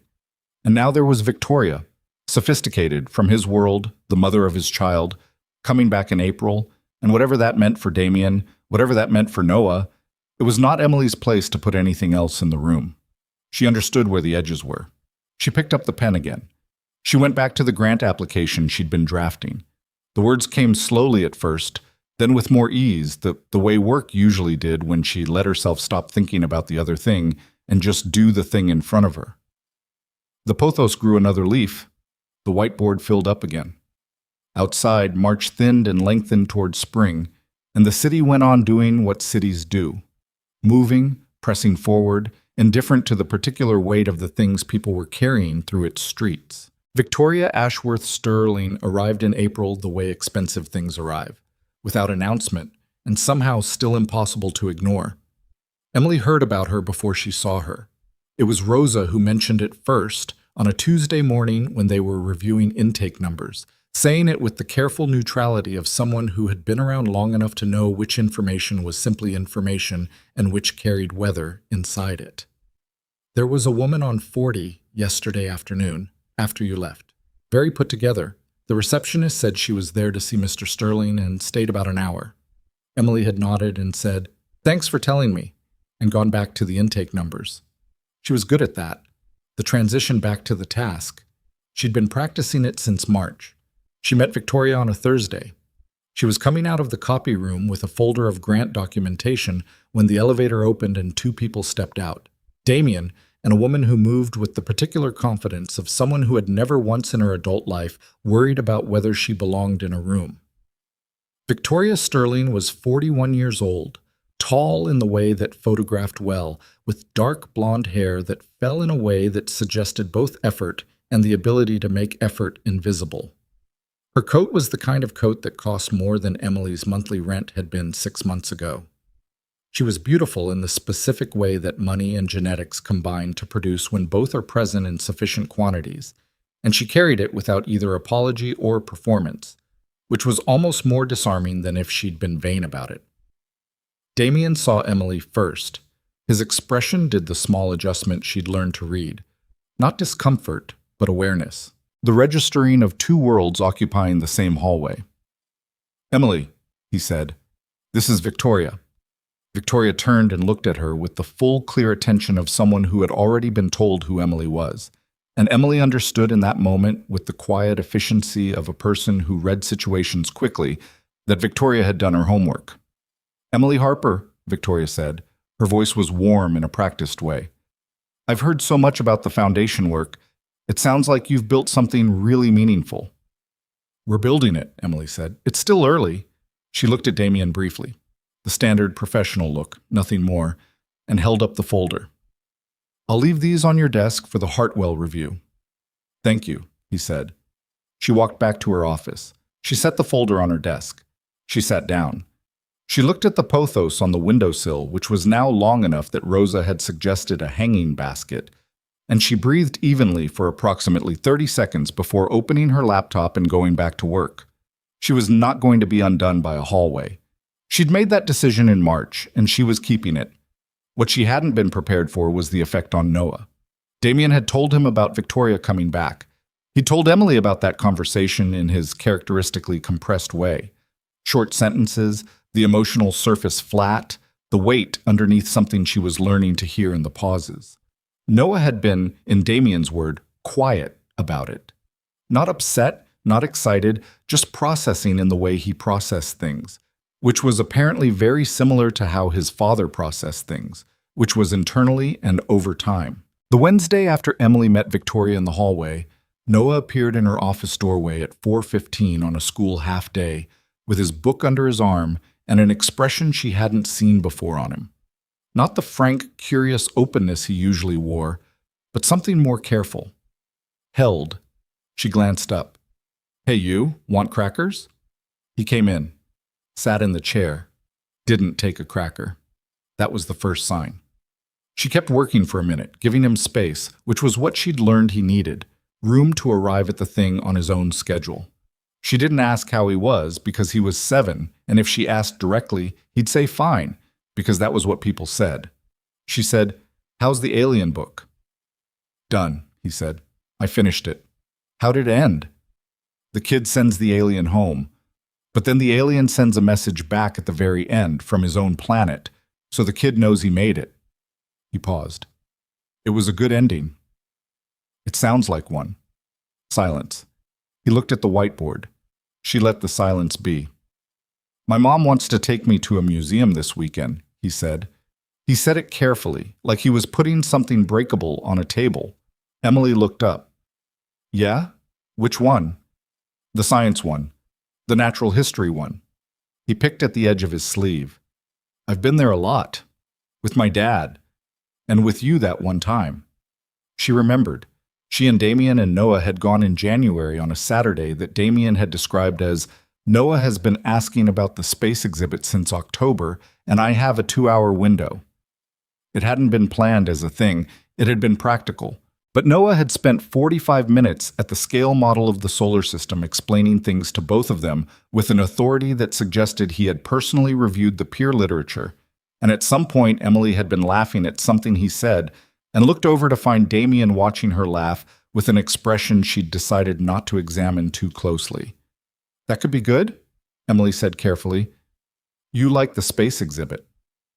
"I know," Noah said. He stopped, the picking at his sleeve again. "It's weird. When it's someone you don't really know yet and they want to act like they know you." Emily set her pen down fully. She turned to face him. "Yeah," she said. "That is weird. My dad said, I don't have to pretend to feel anything I don't feel. He said I can just take it at whatever pace feels right." He looked at her. "But I don't know what pace that is. I don't have a lot of experience with it." "Nobody has a lot of experience with it," Emily said. "It's one of the things that doesn't really have a guidebook." He was quiet. Then, "Do you think she actually wants to know me? Or do you think she wants to feel like she knows me, which is different?" Emily looked at him for a moment. He was 7, and he had just articulated a distinction that most adults spent years failing to make. "I think," she said slowly, "that's something only time is going to answer. And you're allowed to take all the time you need before you trust the answer." He nodded. He finally took a cracker. "Emily," he said after a moment. "Yeah. You're not going to stop coming around because she's here, right?" The question landed somewhere in the center of her chest. She kept her face steady. "I work here," she said. "I'm not going anywhere." He seemed to need to hear that. He ate the cracker, and after a few minutes he went back to the hallway with his book, and Emily turned back to her desk and sat very still for a moment before she could start working again. Victoria's return complicated things in the way that things complicate when a missing piece reappears, and the structure that was built around the absence has to reconfigure itself. She came to the office 3 times in April, not for work, but for Damien, picking up Noah on the days the museum plan or some other arrangement had been made. Emily would hear her in the hallway, the particular register of her voice, and would stay at her desk and work. She encountered her twice more in that first month. The second time, Victoria was walking through the 40th floor with Damien, and they passed Emily's open door, and Victoria paused and looked in. "You really have made this space work, haven't you?" she said, looking at the whiteboard, the pothos, the organized stacks of files. It sounded like a compliment and probably was one. Emily said thank you and meant it as far as it went. The third time, they ended up in the elevator together, just the two of them going down, a circumstance that neither of them had engineered and that required a specific kind of social management. He respects you a great deal, Victoria said. She was looking at the elevator doors. Damien, he doesn't say it directly. You've probably figured out that he doesn't say things directly, but you can tell by how he talks about the foundation. Emily looked at the floor numbers descending. The foundation is doing good work.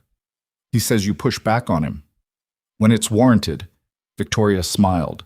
It was a genuine smile, which was perhaps the thing Emily was least prepared for. Nobody pushes back on him. His board doesn't. His senior team doesn't. I could never do it. I always found his certainty easier to go along with than to fight. She said it without self-pity, just observation, the kind that came from distance and time. I don't know if that contributed to the problems we had.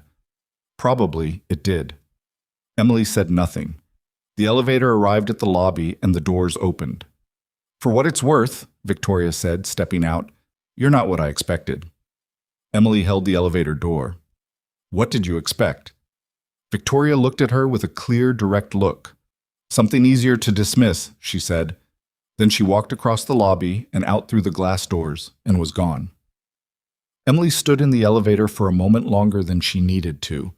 Then she walked through the lobby and out into the April afternoon, which was mild and smelled like rain that had finished an hour ago, and left the sidewalk damp and clean. She stood on the street outside the building, the same stretch of sidewalk where, 6 months ago, she'd stood with a soaked blazer and a succulent in her bag, and let the conversation settle in her before she went anywhere. She didn't know what to do with Victoria, which was the honest answer. She didn't know whether to like her or be wary of her or simply accept her as a fact of the situation. The woman was more complicated than the idea of her had been, which was almost always true of people but still managed to be inconvenient. She walked to the subway. On the train home, she looked at her reflection in the dark window of the tunnel and thought about what Victoria had said. You're not what I expected. And about the look on her face when she said it, not hostile, not threatened, something more like recognition, which was harder to know what to do with. In May, the rumors she'd done her best to ignore evolved into something more specific. A reporter from a business publication that covered the corporate philanthropy space had apparently been asking questions, not just about the foundation, but about Emily specifically, about her background and her relationship with Sterling Group's CEO. She found out from a communications manager named Sean, who came to her office with the particular expression of someone delivering news they hadn't chosen. He's been asking around, Sean said. Nothing aggressive, just backgrounding. But the angle he seems interested in is the personal angle, the optics of, he used the phrase, romantic hire. Emily looked at him. Write down exactly what he said when he contacted you. Sean did. She read it, folded the paper and said, Thank you for telling me. What do you want to do? Nothing yet. If he publishes something that's inaccurate, we address it then, with facts. She paused. There are 8 families currently receiving child care support from the foundation. There are 22 individuals in active job placement. We have a federal grant. If someone wants to ignore all of that in favor of speculation about who I'm sleeping with, which I'm not, then a denial from me isn't going to be what changes their mind anyway. Sean nodded slowly. You should probably tell Mr. Sterling. I know, she said. She told him that afternoon. She went to his office, sat across from him, and laid it out in the same tone she'd use for any operational problem. Clearly, without drama, just the facts as she knew them. He listened without interrupting, which was standard. What was not standard was the particular stillness that came over him while she talked, different from his usual listening stillness, tighter. When she finished, he said, Who else knows? Sean, me, and whoever the reporter talked to before Sean. Probably a few people. He looked at his desk for a moment. I'll have legal send a letter. I don't think that helps, she said. A legal letter tells him he's close to something. Right now, he might just be fishing. Damien looked at her. You're telling me to do nothing. I'm telling you the best response to a story about your judgment is doing the work well and publicly. The foundation gala is in July. If we go into that with everything running the way it should be, the story writes itself, and it's not the one he's looking for. She paused. But I want to say something else. Say it. She met his eyes. I need you to be honest with me. Not about the reporter. About whether there's anything in what he's suggesting that you think is true. From your side. She kept her voice even. Because if there is, that's a different conversation, and we should have it directly instead of sideways. The office was quiet. 40 floors below, the city went on. The afternoon light came through the east windows at the long angle of late May, falling across the desk between them. He looked at her for a long moment. You're asking me if I hired you because I have feelings for you. Yes. No, he said. I hired you because of what I saw in that hallway and in this office in the first week. The rest of it, he stopped. Made a small adjustment, the kind she'd learned to pay attention to. The rest of it came after, and separately, and I am aware of the line. She absorbed that. The phrase "the rest of it" was doing a significant amount of work in his sentence, and she was going to let it do that work without pulling on it. Okay, she said. Okay, he said. She stood up. I'll have the gala planning documents on your desk by Friday. She went back to her office. She sat down and was completely unable to work for approximately 11 minutes, which was unlike her. She looked at the pothos. She looked at the whiteboard. She thought about the phrase "the rest of it" came after, and separately, and about the precise, careful way he'd constructed that sentence, which was the way he constructed every sentence that carried more weight than he was comfortable putting fully into words. She went back to work.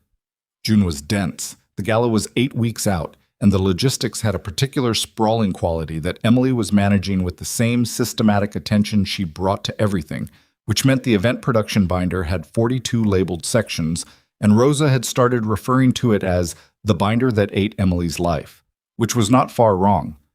They were expecting 300 people, foundation donors, corporate partners, community leaders, several families who had been supported by the foundation and who had agreed to speak.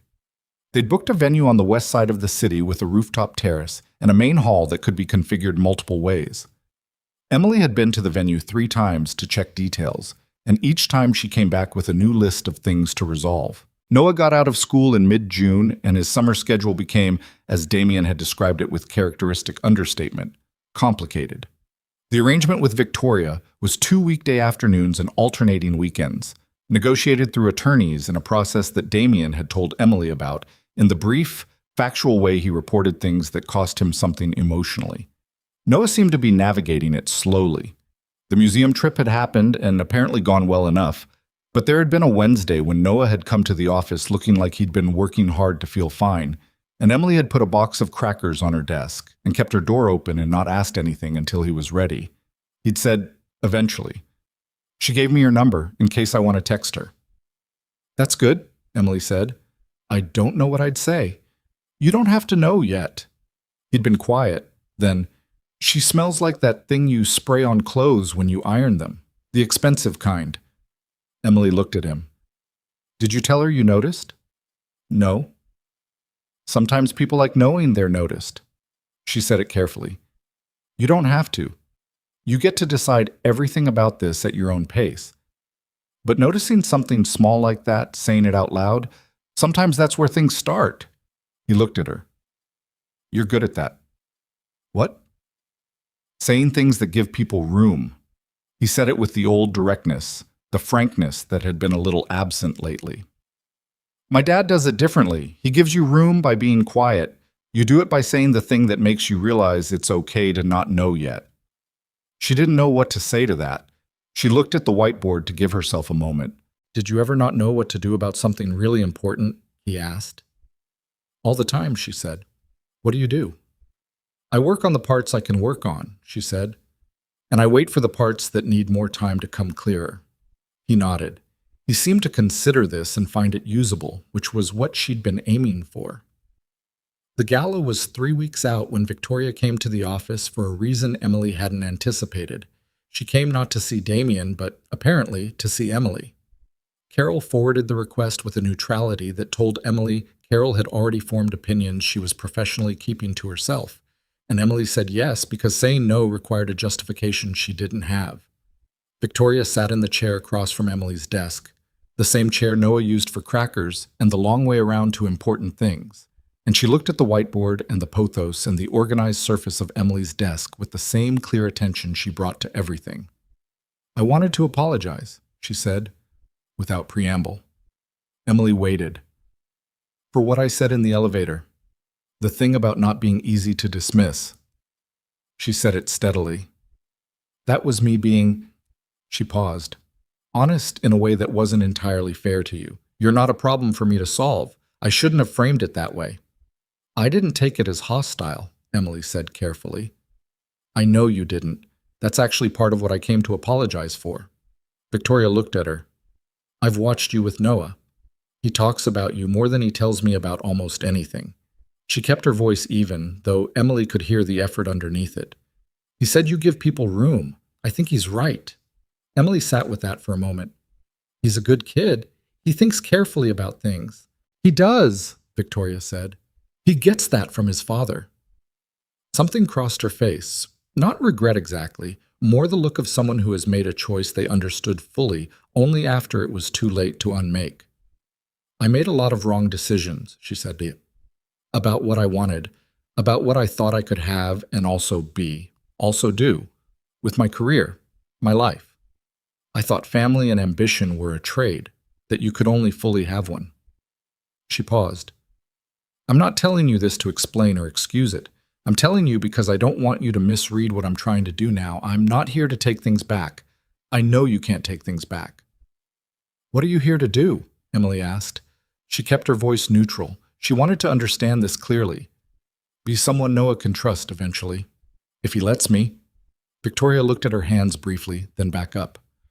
"And not be someone who makes things harder for—" She stopped, edited herself. "Not be an obstacle to things that should be allowed to grow."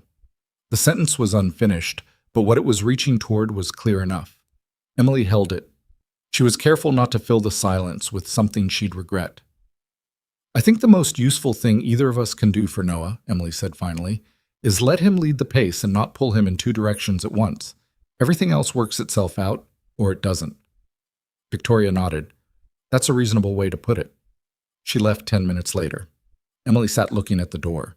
She had not expected to feel not warmth toward Victoria, not exactly, but something closer to understanding than she'd thought she'd arrive at. The woman had made choices that cost people she loved. She knew it and was trying to do something about it, imperfectly, which was the way people actually changed rather than the cleaner version of change that didn't resemble anything real. Emily turned back to her desk. The gala binder was open to section 17, which was catering. She had 3 vendor quotes to compare and a dietary restriction matrix to finalize, and a conversation to have with the AV company about the sound system in the main hall that the venue coordinator had flagged as potentially problematic. She worked. 2 weeks before the gala, Damien came into her office late on a Friday afternoon. The building mostly emptied, the summer evening light coming golden through the windows, and sat in Noah's chair across from her desk and said, "I have something to tell you." She looked up. His expression was the careful one, the one she'd learned meant he was about to say something he'd been working up to. "I talked to Noah last week," he said, "about you." She was very still. "I asked him how he'd feel if things changed, between you and me." He said it looking at her directly, which was the thing about him that never wavered. He didn't look away from hard things. "I didn't want to ask you anything before I knew where he stood. That was more important." She absorbed that, the order of it, Noah first. "What did he say?" she asked. Something happened in Damien's face. The guard, very briefly, came down. He said— He stopped, cleared his throat. "He said he thought it was about time I figured it out." She looked at him. He looked at her. "He's 7, she said. "I know. He's been aware of this longer than you have, apparently." "I know that too." He almost smiled. It was a humbling conversation. She looked at her desk, at the gala binder, at the 3 vendor quotes and the dietary restriction matrix. She looked at the pothos on the windowsill, which was long and green and persistent and was absolutely not going to provide any guidance on this particular situation. "I've been trying very hard," she said, not to complicate something that mattered to me professionally and personally in the order I was supposed to care about those things.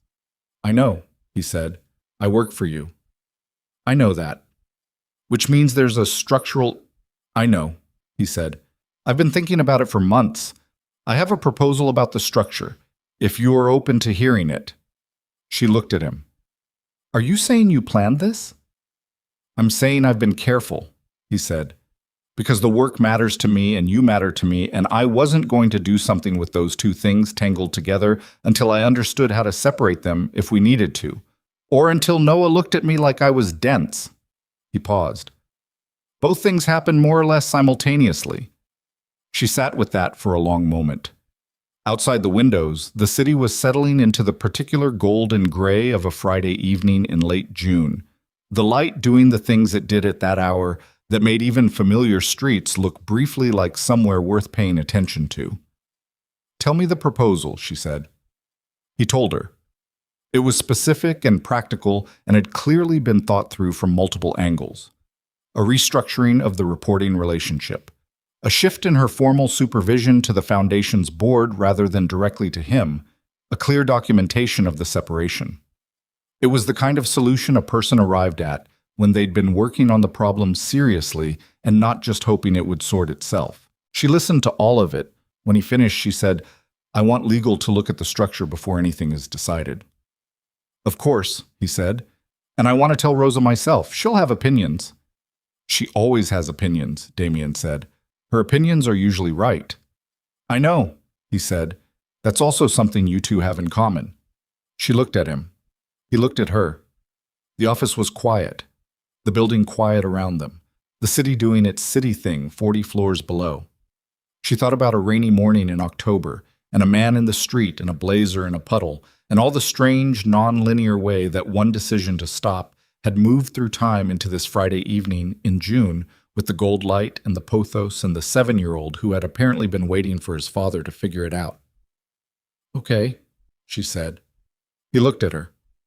Okay to the legal review, or both, she said. Again. He held her gaze. Something in his face settled. Not relief exactly. More like the feeling of a load shifted into a better position, something that had been carried alone being distributed. I should let you finish, he said, nodding at the gala binder. You should, she said. Section 17 is a disaster. The catering? The catering, she confirmed.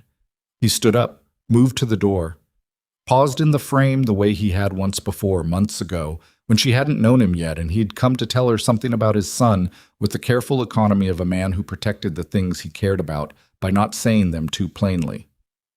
Emily, he said. Yeah. The $12 check that you taped to the wall. She looked at him. How do you know about that? Noah told me. He said it without expression, but the corner of his mouth was doing the thing. He saw it when he was in your apartment the day you helped him with the school project. She had helped Noah with a school project in May.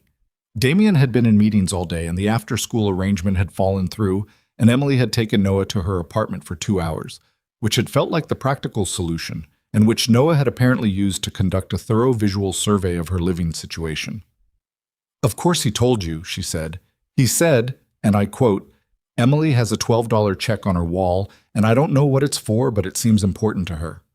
She looked at the wall across from her desk, where the actual check was not because it was at home, but she could picture it there. It's the principle of it, she said. I know, he said. That's what I thought. He left. She listened to his footsteps down the hall. She listened to the sound of his office door, the muffled quality of the building in the early evening. She looked at her gala binder, section 17, and the 3 catering quotes arranged in order of cost. She picked up her pen and started comparing the numbers, and she was smiling in the small, private way of someone who has stopped holding something tightly and found that letting it loosen didn't make it disappear. The catering problem in section 17 got resolved on a Monday. The mid-range vendor, not the cheapest and not the most expensive, with a menu that Rosa had approved after 45 minutes of review that Emily suspected had also involved Rosa eating several of the sample dishes twice. The sound system issue at the venue got resolved on a Wednesday after Emily spent an hour in the main hall with the AV technician walking the room and identifying the specific corner where the acoustics turned problematic, and then another 30 minutes negotiating a solution that didn't require renting additional equipment they didn't have the budget for. The dietary restriction matrix got finalized on a Thursday morning before anyone else was in the office.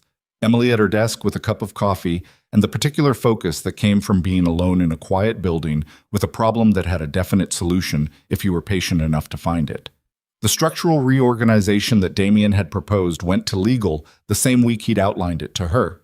She'd asked for 2 weeks to review, which was reasonable, and she'd used both weeks, not stalling, but reading carefully, the way she read everything that mattered, and asking the questions she needed answered. The attorney handling it was a woman named Patricia Cho, who had been with Sterling Group for 12 years, and who reviewed Emily's questions with the dry efficiency of someone who had seen many arrangements and was not easily surprised by any of them. Emily asked about authority, about the foundation board's independence, about what happened to her position if things went wrong personally. Not because she expected them to, but because she needed to know the answer before she could stop thinking about it. Patricia answered all of it. On the 14th day, Emily signed the amended employment agreement and put it in Patricia's hands, and did not tape this one to the wall because it was a long legal document and also because she'd learned by now what was worth keeping and what was worth just doing. She didn't tell Rosa immediately. She waited until a Tuesday morning when they were alone in the foundation's intake space in Eastside, setting up for the day's session, before Rosa had arrived with the families and after the outreach worker had gone to make copies. She told Rosa plainly, without dramatics, the way she told Rosa everything, including what Damien had said and what Noah had said, and the order in which those things had happened. Rosa listened. She set down the stack of folders she was holding. She looked at Emily with the expression of a woman who had known many things for a long time and had been waiting for them to be confirmed. "The crackers," Rosa said. Emily looked at her. "What?" "You put crackers on your desk for that boy to eat. Nobody does that by accident." Rosa picked up the folders again. "I've been watching you not look at his father in meetings for 5 months. My eyes are tired." Emily stared at her. "You never said anything." "It wasn't my thing to say." Rosa sorted the folders with the brisk efficiency she brought to everything. "Is the boy okay with it?" He was apparently okay with it before either of us said anything out loud. Rosa made a sound that was equal parts amusement and exasperation. "Smart kid." She handed Emily half the folders. "Stop making that face. I'm glad. You deserve something that isn't a problem to solve." Emily took the folders. She looked at them. "It's going to be complicated, but everything worth having is complicated," Rosa said. "That's not a reason. That's just a fact." She moved to the other side of the table. "Also, I want a raise." "That's completely unrelated." "I've been meaning to bring it up. This was a natural moment." Rosa looked at her with the straight face she deployed when she was being exactly as funny as she intended to be. "You can put it on the whiteboard."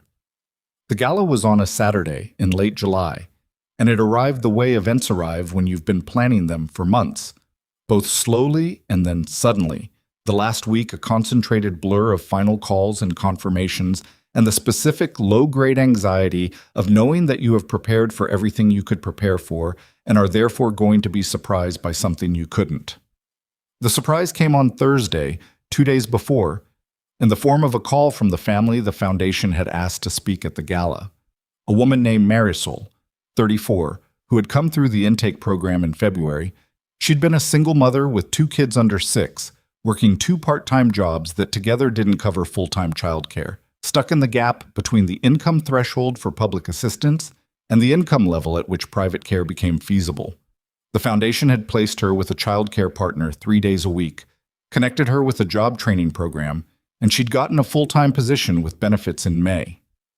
She had agreed to speak, and Emily had spent 2 phone calls with her going over the format, reassuring her that it wasn't a formal speech, just her story in her own words. On Thursday, Marisol called to say she wasn't sure she could do it. "I'm not good at talking in front of people," she said. Her voice was tight. 300 people. I keep thinking about it, and I can't. I think I'll freeze. Emily sat with the phone, thinking about what was true, versus what would be useful. You've been telling your own story your whole life, she said. You told it to Rosa when you came in. You told it to me. You told it to the job training coordinator. You've been telling it to everyone who needed to hear it in order to help you, and none of them gave you a script. That was different. It was the same. The only thing different on Saturday is the room size. She paused. And I'll be standing where you can see me. If you freeze, look at me and I'll give you the next thing to say. A long silence. You do that? I'll have your whole story memorized by Saturday morning, Emily said. I've read it 4 times already. Marisol came. The venue on Saturday evening was everything the planning had aimed for and several things it hadn't, which is the nature of events. The rooftop terrace filled with July air that was warm but not oppressive. The kind of summer evening that felt like a concession from the city. The main hall had been arranged so the family tables were near the front rather than in the back, which had been Emily's insistence over the event planner's aesthetic preference. The families who had been served by the foundation were not scenery, and they were not going to sit in the back while donors occupied the foreground. The event planner had noted this in his planning documents as client request, non-negotiable, and had moved the tables without further discussion. Rosa arrived looking like herself, but more so. The same directness, the same efficiency, but in a deep red dress that suggested she had excellent taste, she generally kept professional. She found Emily near the entrance and looked her over. You look good, Rosa said. Emily had bought the dress in June with a portion of her first full paycheck at the new salary rate, which was still a number she sometimes had to remind herself was real. It was a deep navy, simple, and it fit in the way that things fit when you've taken the time to find the right one instead of the expedient one. She'd worn her hair down, which she rarely did at work. She'd put on earrings, small gold ones that had been her mother's, which she almost never wore because she was afraid of losing them. You clean up well yourself, Emily said. I always look like this. You people just see me in work clothes. Rosa looked at the room. The lighting is better than I thought it would be. I argued with the event planner about the lighting for 20 minutes. Good instinct. The guests arrived over the next hour, and the room filled in the particular way that mixed events fill. The foundation donors in their good suits, the community partners more varied and less formal, the families moving through the space with the particular awareness of people who are not yet sure they belong and are measuring the room for signals. Emily spent that hour in motion, not in a panicked way, but in the quiet, active way of someone managing many small things simultaneously, confirming that the catering was running on schedule, that the AV was working, that the families had been greeted and seated and given the full attention of someone who understood why their presence was the point of the evening rather than a feature of it. She saw Damien across the room at 7:15. He was in conversation with 2 men she recognized as board members, and he caught her eye over their shoulders with the brief, specific look he'd developed for exactly this kind of situation. The look that said, "How are things running?" without requiring words. To which she returned the small nod that said, "Fine, on track." They had developed this language over months without naming it, the vocabulary of 2 people who worked very closely and understood each other's signals. What was different now was knowing what it was without pretending it was only that. Victoria was there. Emily had known she would be. Damien had mentioned it, and she'd absorbed the information without particular reaction, which she took as evidence of something she'd worked toward without entirely meaning to. Victoria arrived with a composure that was visibly costing her something, which Emily recognized because she'd worn that same composure herself to enough situations where she was uncertain of her ground. She nodded at Emily across the room with the look of someone keeping an agreement they'd made privately, and Emily nodded back, and that was the entirety of it, which was enough. Noah was there too, which had been Damien's decision. He was in a button-down shirt that was the color of dark water, and which he was already fighting with at the collar, and he found Emily within 7 minutes of arriving, which she suspected was not accidental. "The collar is terrible," he said, standing next to her near the edge of the terrace. "Undo the top button," she said. "Nobody will notice." He did. "Better." He looked at the room. "There are a lot of people. 312 last count. Are you nervous?" "About the evening, yes. About the speech part, yes. About the catering," she considered. "Cautiously optimistic." He almost smiled. Rosa told me the food is good. She texted my dad during the car ride to tell him specifically which things to try first. That sounds like Rosa. He stood beside her for a moment, looking at the room. He was 7 going on something considerably older, and he'd been doing more of that lately, standing beside things and looking at them rather than just moving through them. She thought about what he'd said in her office months ago, about the alien book and the kid who had to figure out how to send the alien home. She thought about the particular kind of loneliness that came from being smart enough to understand complicated situations, but too young to have the tools to navigate them alone. She said something to me, Noah said, without preface. Emily waited. My mom. On Wednesday, when she picked me up from the afternoon thing.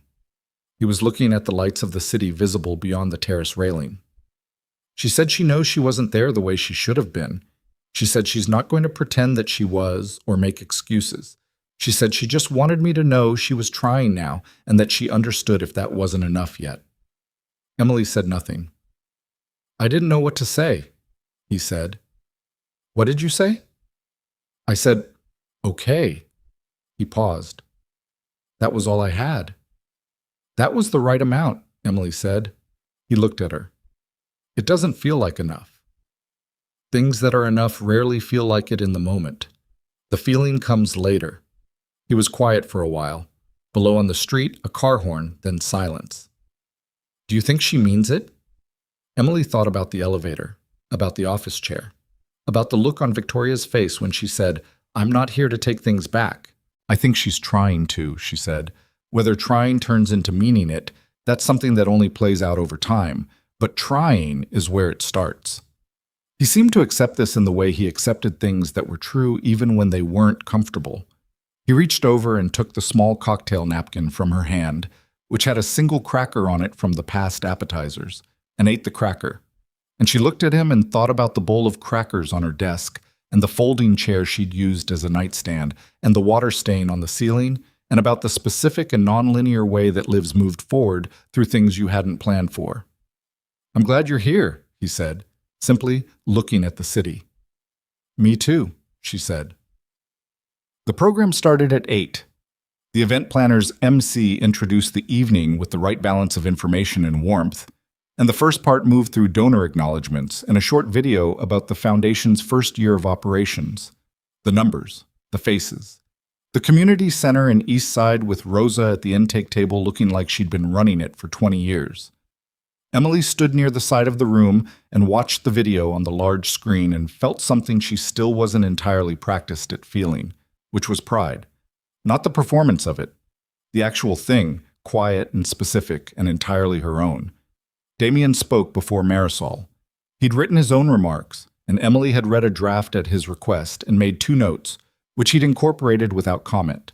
He spoke the way he did everything, without excess, without the hollow, inspirational language that Foundation speeches tended toward. He talked about what the Foundation was trying to build and why, and he was precise about the problem it was addressing in a way that made the room lean forward slightly. The attentiveness that came from someone who was being treated as intelligent rather than persuaded. He talked about the families without turning them into abstractions.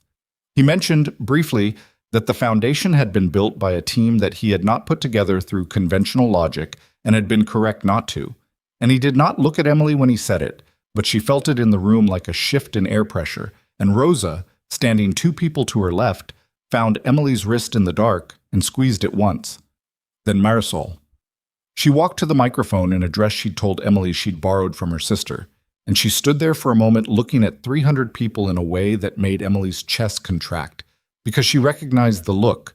It was the look of someone who has spent years being told by circumstance that they were small, trying to decide whether to believe the new evidence that they were not. Emily moved to the edge of the stage, exactly where she'd said she'd be. Marisol found her in the crowd. She started talking. She didn't freeze. Her voice was unsteady for the first 2 sentences and then steadied into something genuine. Not performed, not rehearsed into flatness, just the actual shape of her actual story told in her own words. She talked about the gap, the specific, concrete, infuriating gap between what assistance programs covered and what life actually cost. She talked about the Tuesday morning she'd walked into the community center in Eastside not knowing what she was going to find and finding Rosa and the way Rosa had looked at her. Emily heard Rosa make a small sound in the dark to her left, and the way that being seen clearly without being pitied had felt like something she hadn't known she needed. She talked about her kids. She talked about the job.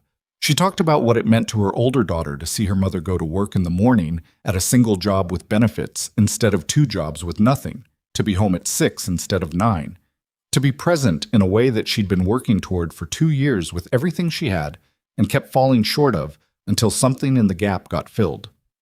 She didn't cry. Emily did, briefly, in the side dark where she was standing, quietly enough that she didn't think anyone noticed. Rosa absolutely noticed. When Marisol finished, the room was quiet for 1 full second, the specific silence of an audience that is still inside the thing they just heard. And then it broke into applause that had the particular quality of something genuine rather than performed. Damien found Emily at the edge of the crowd 20 minutes later, when the program had dissolved back into the reception and the room had returned to the pleasant noise of people talking and the sound of glasses and the summer night coming in from the terrace. He came to stand beside her with 2 glasses and offered her one without asking, which was the kind of thing you could only do with someone you knew well. "Section 17, he said. She looked at him. "The catering is fine." "The catering is excellent. Rosa's already spoken to the vendor about a regular partnership for future events." Emily closed her eyes briefly. "Of course she has. She's efficient. She's Rosa." Emily looked at the glass in her hand. The room around them was full and warm and functioning, all 42 sections of the planning binder made real and standing on its own without her holding it up. She felt something settling in her chest. Not relaxation exactly, more like the completion of a load-bearing effort, the feeling of a thing that has been held carefully for a long time being safely set down. "The reporter," she said, "the one who was asking questions in May. He published," Damien said, yesterday." She looked at him. She hadn't seen it. She'd been in final prep all week. "It was about the foundation," he said. "Program design, grant funding, the intake model. He interviewed Rosa extensively. He mentioned you as the operations director." His tone was entirely level. "There was one line about your background being unconventional for the role. That was it." Emily absorbed that. "That's all?" "The work was the story," he said. "You were right." She looked at the room, at Rosa near the catering table, animatedly explaining something to the vendor who was nodding with the look of someone being recruited, at Marisol at a table with 2 other foundation families, talking in the relaxed way of people who have found something in common, at Noah near the terrace railing, looking at the city with his collar still unbuttoned, a plate of food balanced in one hand. "I want to tell you something," Damien said. He'd turned slightly toward her, which in the public space of the room was a precise and deliberate movement. She looked at him.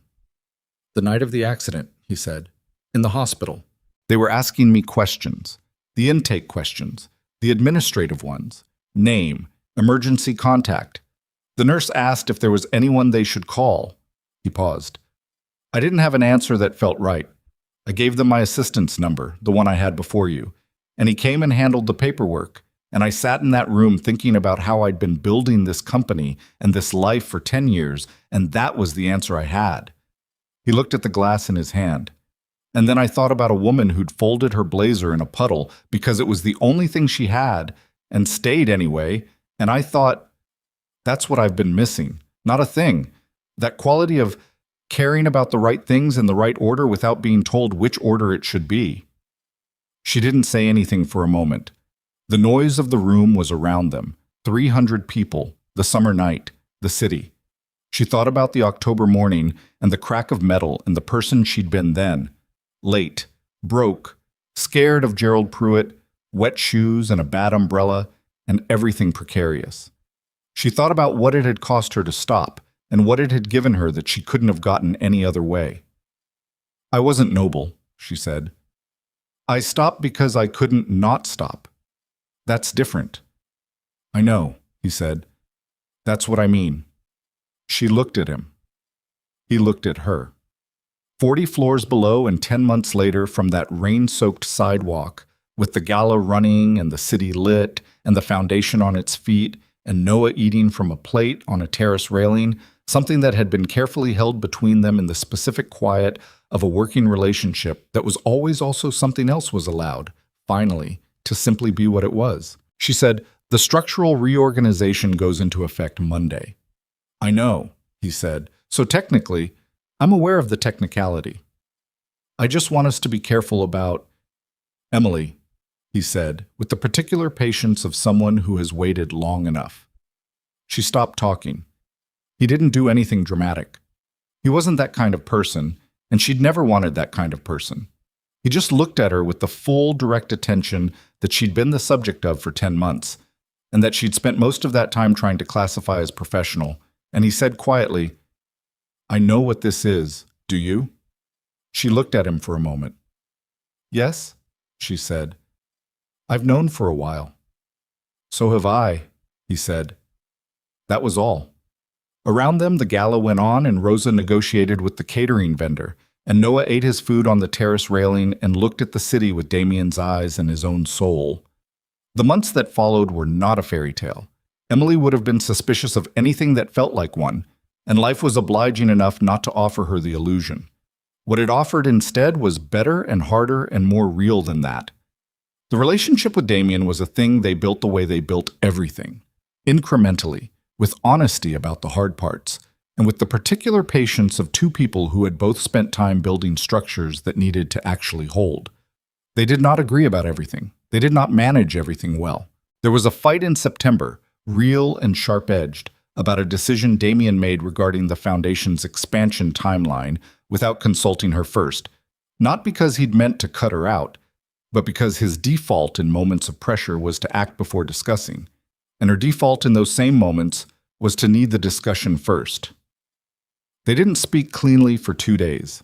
On the third day, she went to his office and said, "I need you to tell me when you're in pressure mode, because your pressure mode looks like autonomy from the outside and I can't work with that." He said, "I know, I'll do better." He did, imperfectly, and so did she.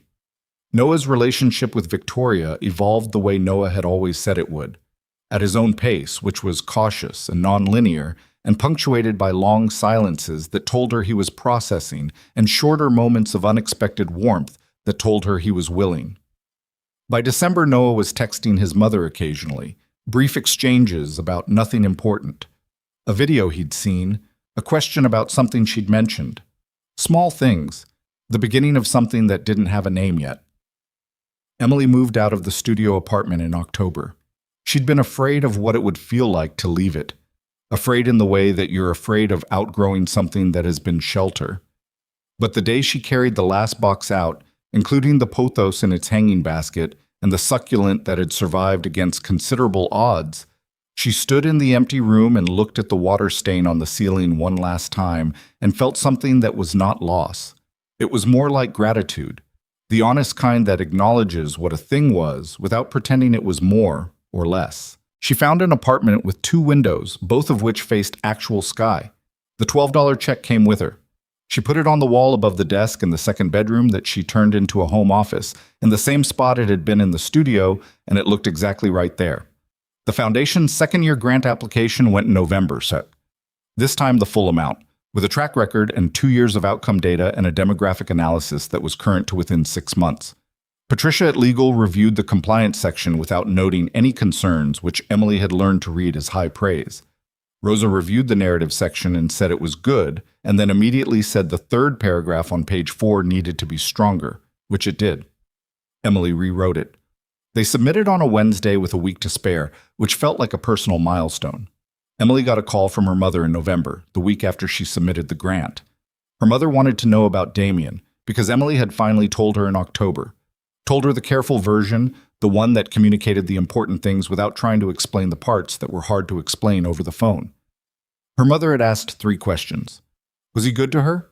Was he good to her in the specific way that showed up when things were hard, and not just when they were easy, and what was his son like? Emily had answered all 3 honestly.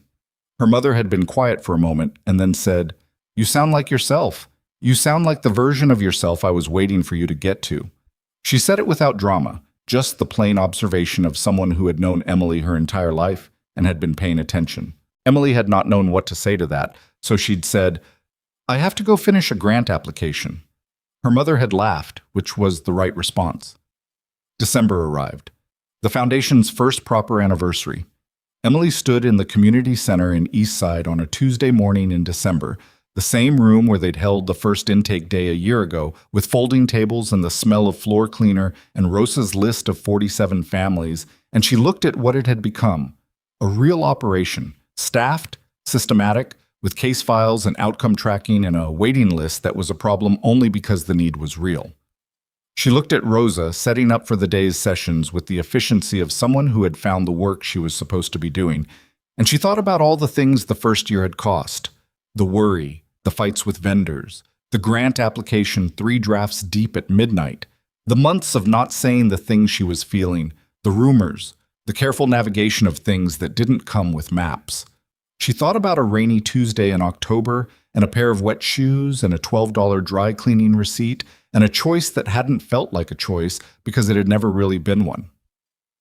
She'd been asked at the gala by one of the donor board members, a woman in her 60s who had built her own company from nothing and had the kind of directness that came from being done with performing, why she'd stopped to help that morning.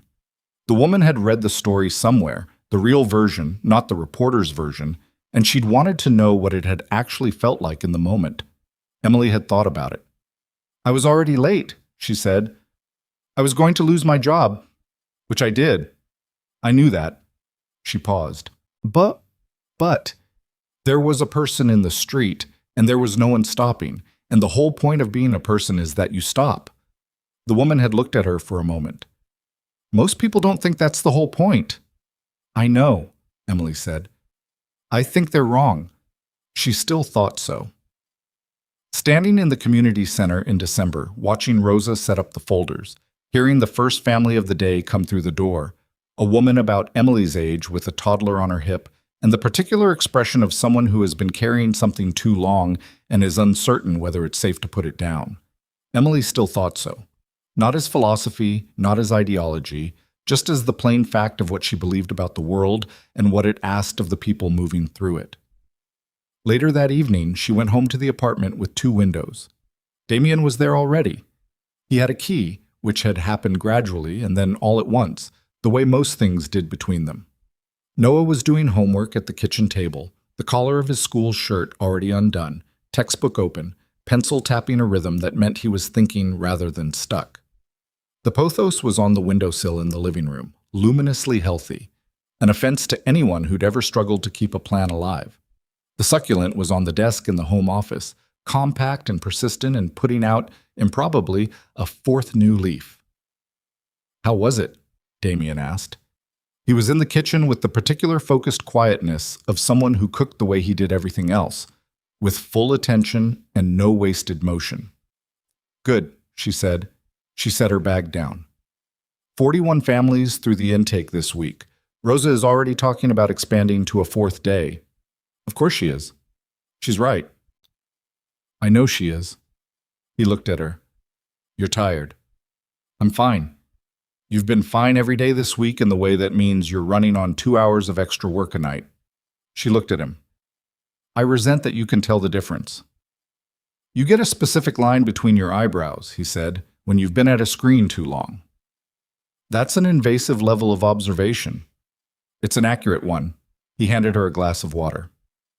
Sit down. She sat at the kitchen table next to Noah, who looked up from his homework and then looked back down, which was his version of an acknowledgement. Fractions, Noah said, to no one in particular. Is that a complaint or an update? Emily asked. An update. I understand fractions. I just think they're a strange choice. He wrote something in his notebook. Why not just use decimals for everything? Talk to the mathematicians. Maybe I will. He erased something, rewrote it. Emily. Yeah. Is it true that you keep my dad from making bad decisions at work? She looked across the kitchen at Damien, who had his back to them but whose shoulders moved in a way that told her he was listening carefully. I give him additional perspectives, she said.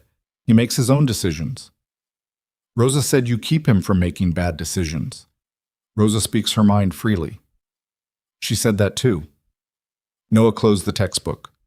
I told some people at school about the foundation. The teacher asked me to do a project on someone I admire, and I picked you.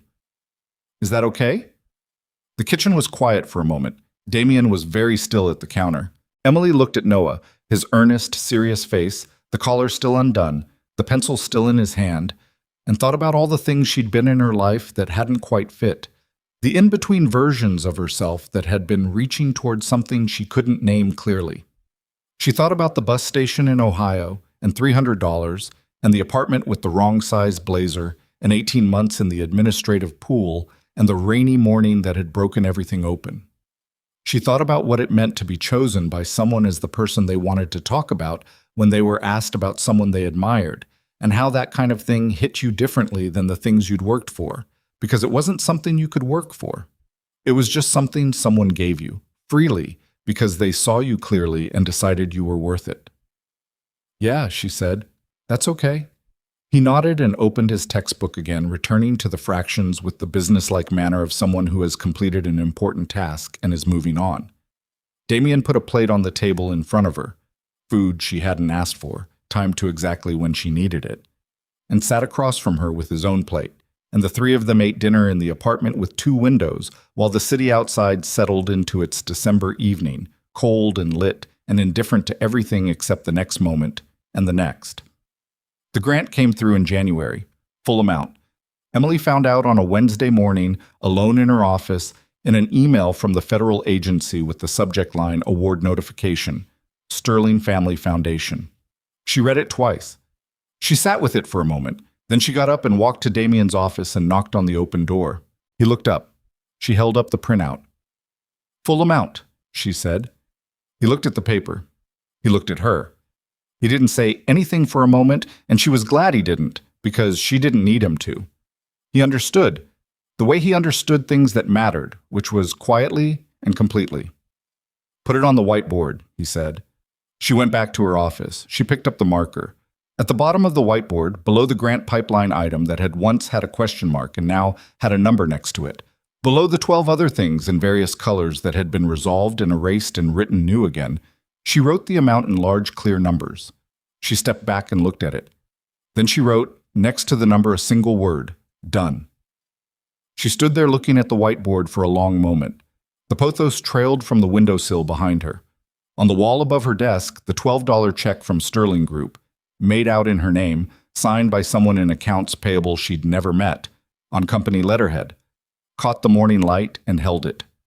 She thought about the question the woman at the gala had asked, and her answer, and whether she still believed it. She did. The whole point of being a person is that you stop. She uncapped the marker again. Below done, she wrote the next item on the list, because there was always a next item, because that was the nature of work that actually meant something. It didn't end, it just changed shape. She wrote it clearly, without a question mark this time. She already knew what to do.